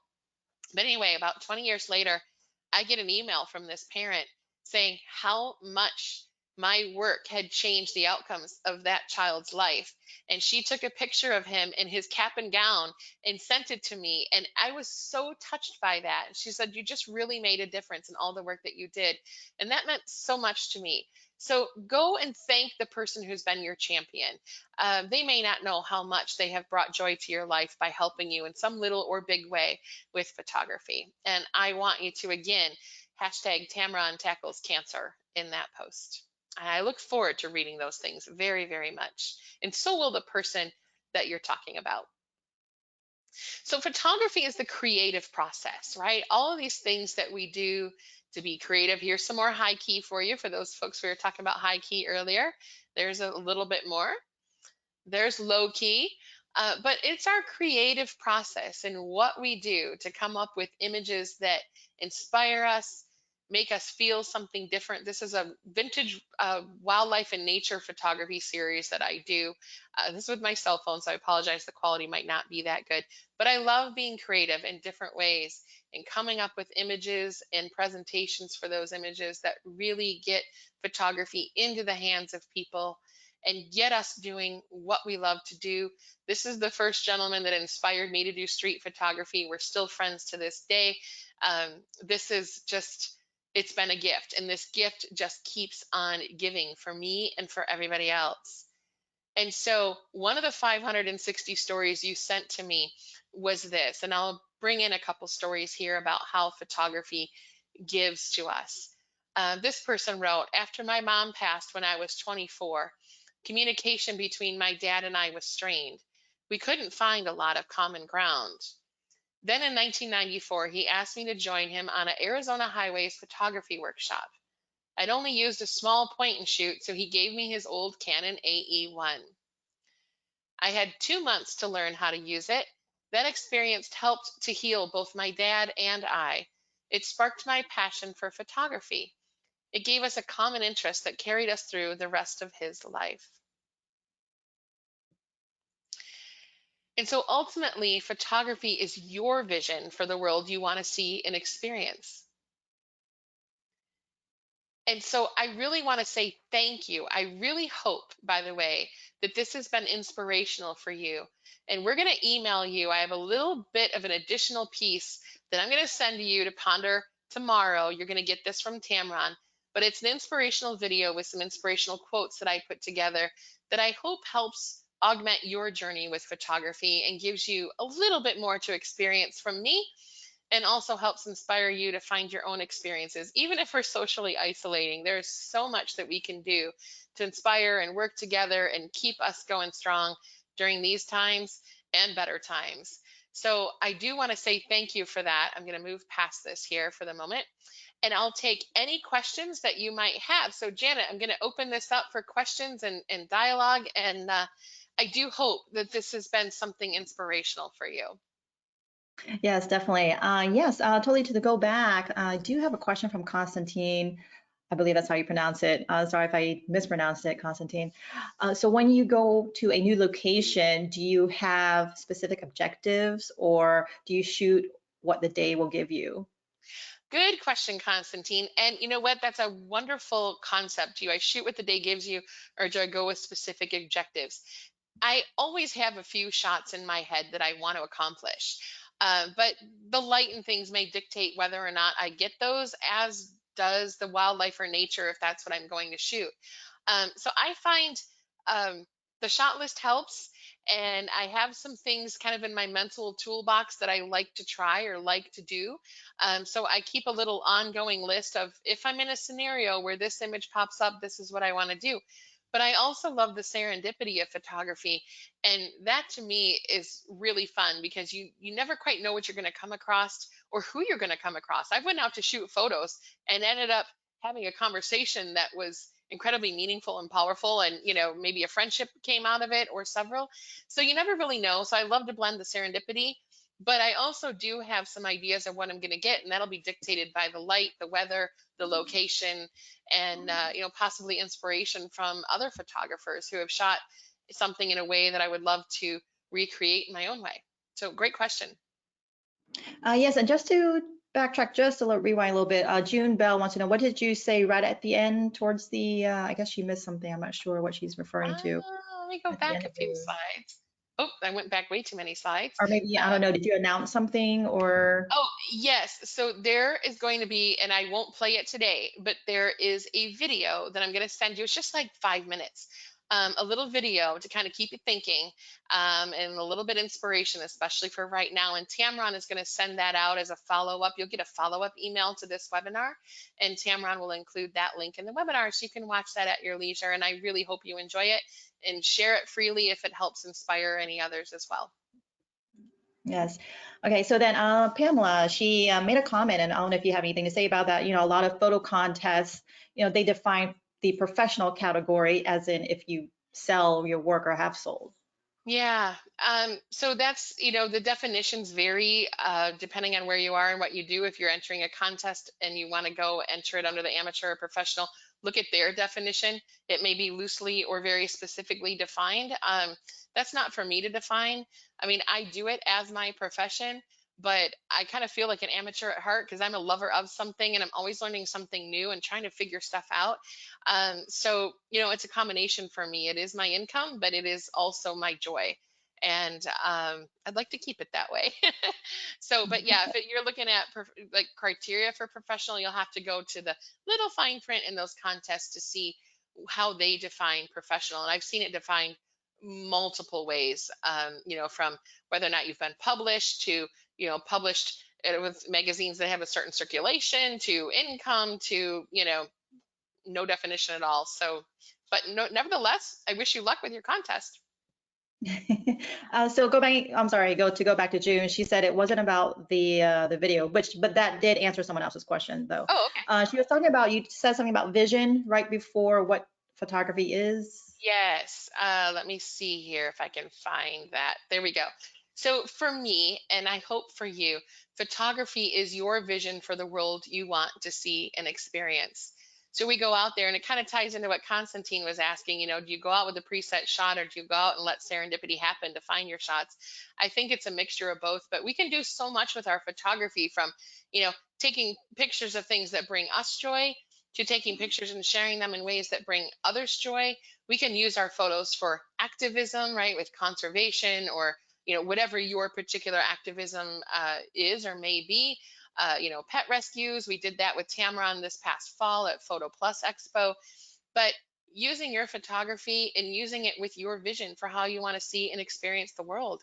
And I can't think of a better way to define it, because we interpret our world through our lens and through even our post-processing and how we use our photography. And it really is your vision. And that's how I see it. And that's how you see it from what you've told me through all these questions that I've asked everybody in the survey. Thank you. So let's see, as I'm scrolling, I'm gonna give you some shout outs from Darcy. Lisa, this has been your best webinar. So many tears and all, thank you so much. Oh, thank you, Darcy. Again, Diane, this is an amazing presentation. It is very motivating for why to get involved in photography, definitely inspirational. That's And, awesome. and she said she would like to share with several friends who would find this amateur photography rewarding. It is rewarding. You know, we didn't get into it because we first wanted to start a business in something random. We got into it because pictures are cool. And, you know, and then it kind of gets, you know, it evolves over time. And for some of people, it's professional. And for others, it's happily amateur. And for all of us, we still, I believe, need to have that amateur inside of us that just really gets excited and something we love. So, anyway. All right, Steve has a question. What is your favorite lens to shoot birds? Oh my gosh. Well, this is an easy one, but I really genuinely love the Tamron 150 to 600 G2. It is exclusively what I use, unless maybe I'll pull back and do the 100 to 400. If I'm in a situation like St. Augustine at the alligator farm, you're so close to the birds there. They're wild birds, but you're so close. 150 to 600 is almost too much, so you can use the 100 to 400, but those two are my go-to lenses for birds, primarily the 150 to 6. I love that lens, and I know this question will probably come next, but I shoot primarily with a 5D Mark II Canon, and my backup is a Canon 7D Mark II, but I really love the 5D because it handles noise better, the dynamic range is better. I just love that camera with that lens. And let's see here. So something about what do you, coming from Christine, what do you think of sites like fineartamerica.com as far as showcasing and testing out our imagery in public? You know, it's a good question. I've done a little bit on Fine Art America, but I haven't done a ton. Nothing against it. I haven't done a ton, so I'm speaking from a limited window of perspective. Um, my personal thing on selling work as a whole. I mean, if you can find somebody that randomly comes across Fine Art America and you use the right SEO and tags and so forth to get them to find your images, awesome. I have found for me one of the best methods for me to get clients to buy my work has been through relationships and building that over time, and then those grow into other relationships and so on and so forth. um, that has worked well for me because what I find at the end of the day, people may, you know, let's use the picture in front of us, somebody may love that picture and want to buy that, but they know nothing about me. They have no story to tell about that picture. They don't know my story about it, and they don't know my story about me. And I find that most people, when they buy art, don't just like the picture, right? We could go license an image on, you know, stock photography sites if we just simply like the picture. They want to know the story about the artist, and they want to know the story about the picture. And when you have that moment with someone, whether it's in person or maybe they read about it, but when you have that moment, there's a relationship that's built. They take that image home. They want to buy a piece of you. And I don't mean that like in a bad way. They want to have a souvenir of this experience. They take the image home, they put it on their wall or wherever it's going, office and so forth. And they can then share that story with other people, and it becomes a conversation piece instead of just a pretty picture of a flower. And so for me, although it takes time to develop those relationships, that is what ends up working for me. And then also designing pieces that I know will have a higher likelihood of being put in living rooms and offices, which is a whole other topic. That's my new nature photography webinar, but that too has a lot to do with it.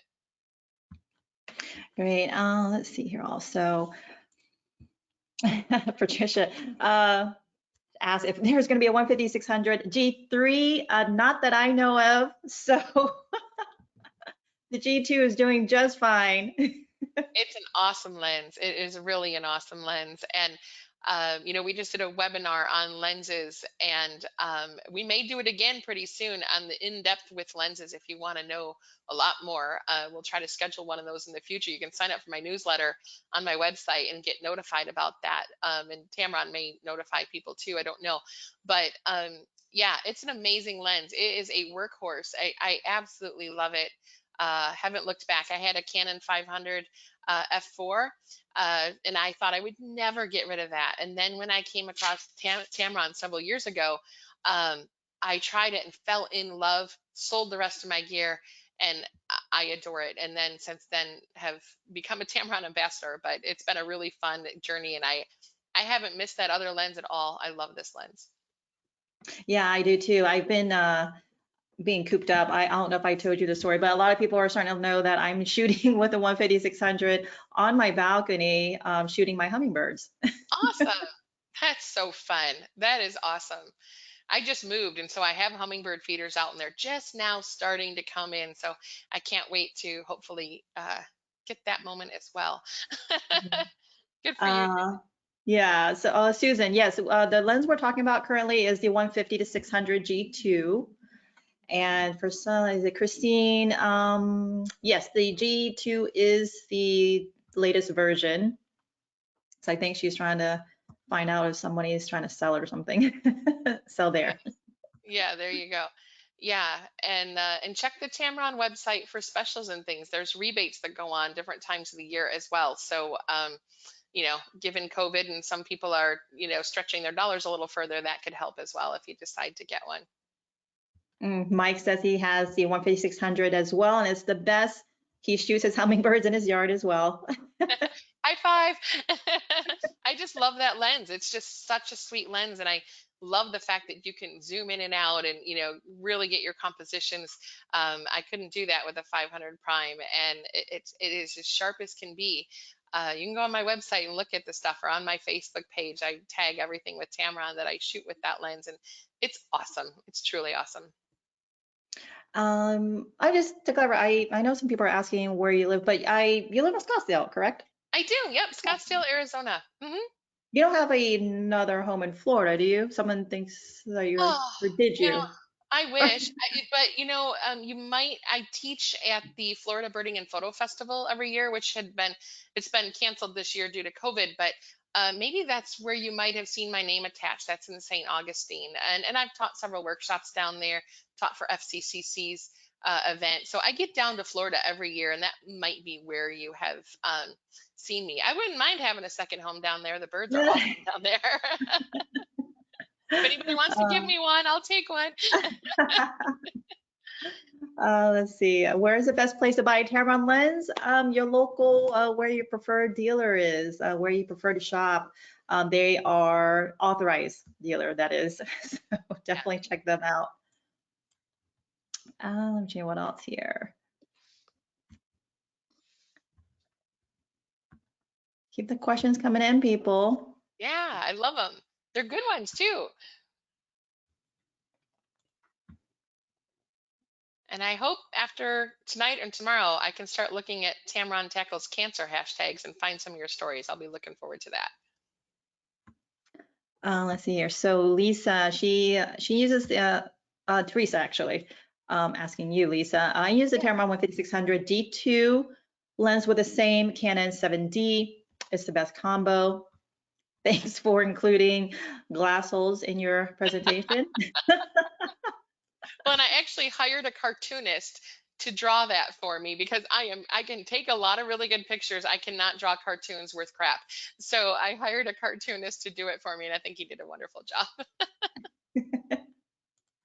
Archel asked if, can you hold a lens? I'm not quite sure. Hey, Oh, you mean Arshel. hand holding the 150-600, I believe. I'm guessing that's what she's referring to. Yes. So that's probably a relative question compared to people's strengths and any physical limitations. But that lens is, and correct me if I'm wrong, Tamron folks, I want to say about 4.5 pounds. And what I find, and I would pull the lens out, it's just around the corner, but I don't want to get up at the moment.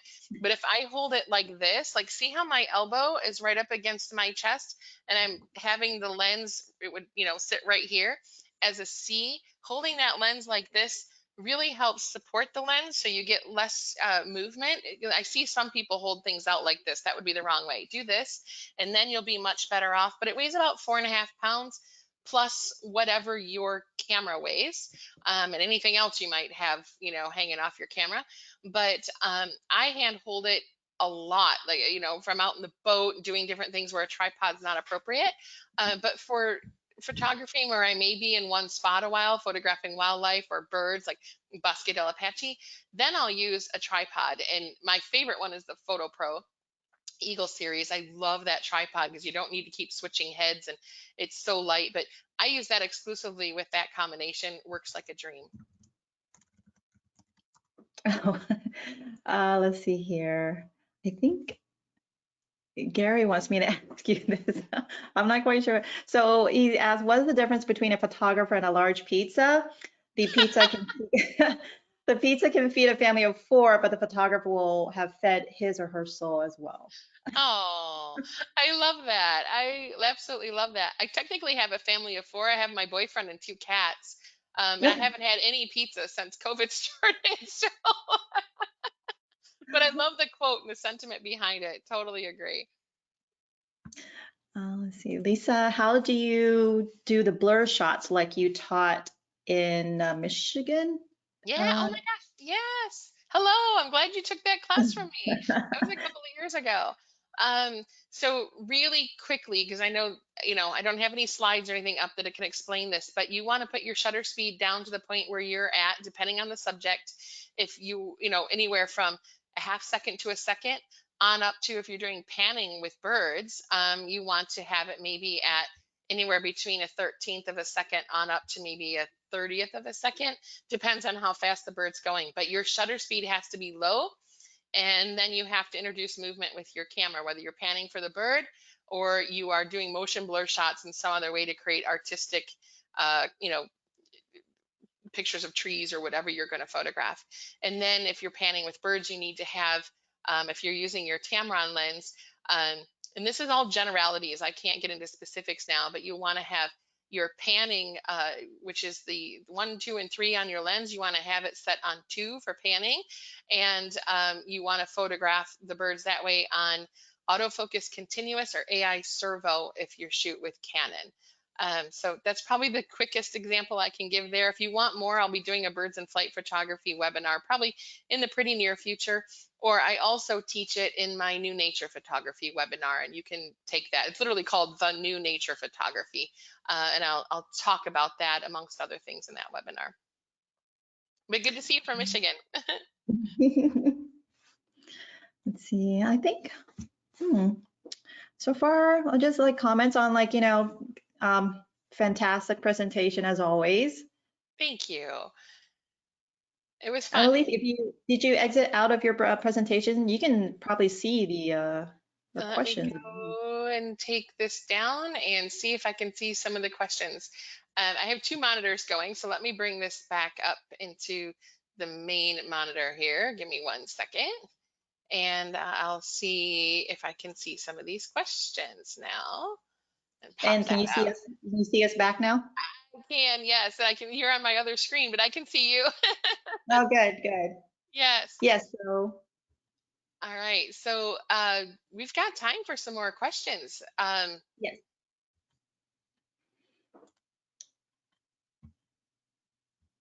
So What about? Darcy would like to know what were the 2 challenges again? Oh, yeah. So, challenge number 1 would be to post on social media tonight. Somebody that has been, think of your mentor, someone that has inspired you, someone that has been part of your journey with or that was actually, this was number 2, but someone who has been an integral part of your journey with photography in some way, right? A supporter, a champion, a mentor, something like that. And it can be more than one person, but post that and hashtag Tamron tackles cancer. The other one was to post your most memorable experience. And this isn't going to be graded, so you can post however you feel appropriate. Attach a picture with it. I'd love to see it. Not all memorable experiences have pictures, but again, hashtag Tamron tackles cancer. And I think if I type that into the chat window, that will work. There you go. But that would be what I'd love to see. And the rest of us will be looking too, all of us, whoever's listening to the webinar, Tamron folks, me, and anyone else that's reading your posts. Oh, are you in the chat box or the questions box? Oh, I thought I was in the chat box, but No, that's fine. You can type it there as well. There's also a questions box if you want to see everybody's questions. Okay, I don't think I can see that. Oh, you can't? Oh, no? No, Okay. I don't think so. So you'll have to still read them to me. I'm sorry, my dear. Okay. Oh, no worries. Sorry about that. So in the absence of specific objectives, what is your go-to lens? Well, I'm primarily a nature photographer at heart. So the Tamron 150 to 6 is, I mean, I don't leave home without it, right? To borrow from another company's tagline. But that said, my new favorite, in addition to that, is the Tamron 150 to 600, or excuse me, the Tamron 35 to 150. It is so sharp. And I love it because it's a wonderful walk around lens. And I literally have walked around all day and shot between the 150 to 600 and the 35 to 150 and got so many shots just in those two lenses. So if you can't carry a lot of stuff with you, that is my other favorite. It's glorious for portraits. I also do flat lay photography with it, some studio work with it. And then it's a great outdoor lens. It's tack sharp. I just am loving that lens. So those are my two very favorites. They're all awesome though. And then probably my third favorite, depending on what I'm doing, is the 15 to 30 G2. That thing is like butter. I just love that lens. It feels amazing. Just holding it is just an experience. So anyway, those are my favorites, but I use them all for different purposes. So it's really hard to say, but if someone said you can only take three, what would you bring in those? That would be the three. Here's a great question from Chuck. Do you feel the webinar is here to stay, or will the professionals will want to travel to give presentations? Hmm. That is a great question. I know for me, it's a wonderful way. I have been giving free webinars to any camera club that, is a legit nonprofit one, but any camera club that asks. And I'm now scheduling into June and July. We've had quite a few. It's been my way to give back to camera clubs who are struggling and can't get speakers and so forth. And I've been doing webinars since 2006. So, it's something that I'm confident and comfortable in doing and have a lot of content for. But I think for camera clubs, this can solve a number of problems. Not saying that we don't always want to meet and do things, but meeting space is expensive unless you can find somebody to donate it. Finding everybody available at the same date and time who can get there. I see this being as much more of a mixed media type of thing for camera clubs because you now can open it up to so many more people. You can get more members in your club instead of just somebody that's in a 30-minute driving radius. I think it opens up your talent pool is richer and your participant pool is richer. And I actually hope it stays because I can do a presentation in Florida tonight, and I actually am for the Everglades Camera Club as soon as I'm done with this one, and then give one in Washington tomorrow, and I haven't left my home. So I think it keeps the cost down and makes photographers much more accessible. So anyway, I hope it stays. Not entirely, but I hope this is a medium more people become comfortable with. And what about macro lens? Do you get to shoot with those I much? do, and the Tamron 90mm is a beautiful lens. It's so sharp in the way it just captures. I mean, it is just gloriously sharp, and that's something that's really important in macro photography. You got to have sharp to begin with. It's not super heavy, and I absolutely love it. In fact, I've got some projects going on in my garage you haven't seen the images from yet with that lens. So when I'm not giving webinars, I'm trying to play out in the garage. So do some really fun stuff. Let's see here. So for those of you, if you're not sure if you're debating, they can't find the chat window. We're actually in the questions window. All the questions are here that you can see, and as you type your questions, we can see them. Everybody can see them here. I think a couple are trying to get some questions in here. Yeah, I look forward to it. I love these questions. I'm happy to help, so pick my brain.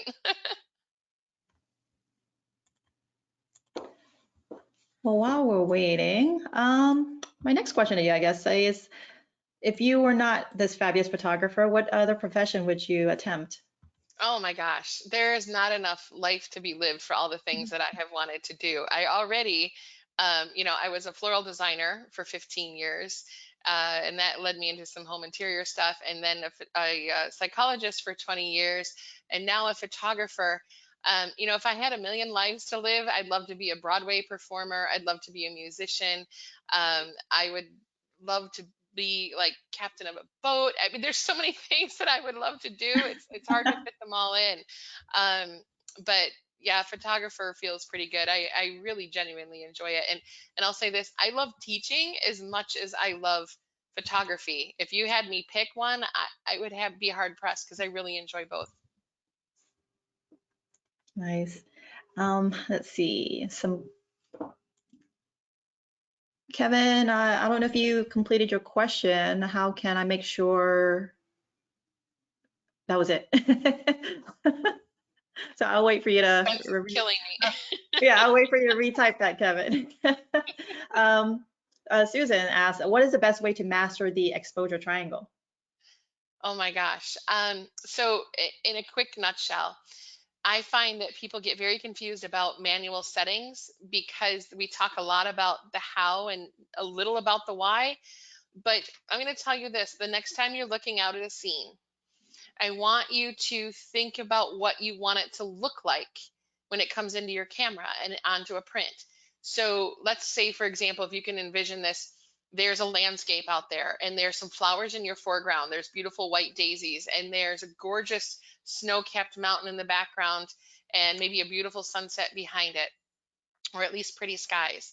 What do you want to see? Do you want to take an image where the mountain is just vague in the background and these daisies that are gorgeous are perfectly sharp? Or do you want something where the daisies are kind of there, but it's really more the background that is the focus? Or do you want a shot where the daisies are in focus all the way to, the tippy top of that mountain? What do you envision and how you want it to look? And then from there, you prioritize your manual settings by what is most important. So most important being, and typically it's either shutter speed or aperture. So shutter speed, if it's windy and you want to freeze those daisies, you better pick shutter speed. If it's not windy, then you can kind of have a toss up between shutter speed and aperture. But make your priority based upon the vision that you see and realize that all three of those settings have side effects and they're all designed for something. So shutter speed will stop the action or blur action. Aperture gives you deep depth of field where everything's in focus, or shallow depth of field where only a few things are in focus. And ISO is kind of like speckling compound, right? It fills in where the other two settings may need a little more or a little less light. I hope that helps you master it. I don't know if like a 30-second explanation will, but that's how I approach it. What do I want to see out there when I take my next picture? And then I just dial it in accordingly based upon my vision. Or try a few different visions and play with your different settings, but prioritize what is most important in that vision. Thank you, Lisa. So Kevin completed his question. Thanks, Kevin. It is, how can I make sure I don't miss your Birds and Flight seminar? Oh, Birds in Flight seminar. So go sign up on my newsletter on my website, and I post everything there and send it out to to folks. And then I'll be adding some updated webinars to my website. I posted a bunch already for May, so May and June I'll be posting a few more. I got quite a few going now, but we'll add some more to it. And then I also redo some of the popular ones from time to time. So you can go on my website, langellphotography.com, and you can click on webinars and tutorials, and you'll see the latest offerings there. And if you are really itching for it, I also have on-demand versions that if you don't want the live experience, but you want to get the information, the on-demand versions available for you too on that same page. Nice. Diane would like to know any tips, what would you teach kids like from, let's say, 6 to 10 years old about photography, and what activities would you use to enthuse them? Oh, what a fun thing. I used to teach kids when I was an instructor for 4-H when I was like 18, and I would teach younger kids. So first of all, just getting them excited and getting them to pay attention to things. So getting them interested, what interests them, is it a bird? Is it a bug? Is it a person? Is it a color? Getting them to notice things, I think, is one of the big things because kids can be scatterbrained. And then getting them to notice what they like about something, getting them to describe that to you. What do you like about that flower? Now go photograph it, and they'll start to pay attention to things more specifically, and then you'll see the results in your images. I wouldn't worry so much about composition and things first. That stuff will come. but help them find the joy of capturing what they noticed in the lens. Let that be rewarding, and then gradually build in skills. Too often we get so skills focused first. We have to cultivate the interest in the thing, and help them notice it and get them to tell you what they notice and describe it. And that will help them have a better eye down the road, and a lot of fun too. I hope you're doing this with some kids. I think that would be awesome. Gary would like to know, how do you motivate yourself to get started before the sun comes up and to then leave the incredible shoot site to be a responsible adult? Well, I'm just not responsible. I'm kidding. I am like probably too responsible. Um, I teach a lot, and part of that teaching is telling people when the great moments happen. And I will say this, and this is so the honest truth. I find that just about the time you're ready to give up, you talk yourself into staying more. So if something's not happening, stay another 10 minutes, stay another 10 minutes. And I find that it is those moments when I've had to almost force myself to stay. That's when I've ended up with these really great moments. It's just like sunset. We all know that the great skies happen, after the sun sets, right? Another 10 minutes or so after the sun sets. And it's like that a lot in photography. Motivating myself to get up though before the sun rises, that's a tough one. I am not a morning person. I have to force myself to be one. But I'm a night owl all the Same time. So here. yeah. So you have a hard time putting me to bed, but I don't want to get up the next day. So June would like to know, when you are posting on social media, how do you tell or convey the story of your photos? It depends. Sometimes I keep it simple because people don't like to read long things. But if there's something really special, I'll start to tell the story about what happened or where I was, or, serendipitous moments and things like that. It just really depends probably on what mood I'm in, how much time I have. But, it is a good reminder. I need to slow down and tell more of the stories. I find that when I do tell them, it brings about different responses in the audience, and they actually like the backstory behind those images. So it's actually a good reminder for me to do more. And from Michael, in Alaska, do you shoot at the Brooks Falls for the bears, or is there any other location that is not as remote? Yeah, so yes, I've been to Brooks Falls. It's an amazing place. It's not my favorite place to shoot bears. It's not that you don't see an abundance of bears there, but you can so easily be stuck on those platforms with no way out for a really long time if bears are around, like hours. And I find that a lot of times you get shots that are pretty um, kind of a lot like everybody else's, because you can only stand in these certain places at the lodge.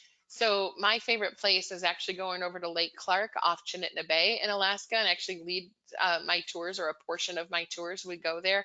There's so much more diversity. We see about 20 to 40 bears a day. They're not always just sitting in one spot like they are at Brooks Falls, where you photograph the same bears all day long doing the same thing, standing in the water.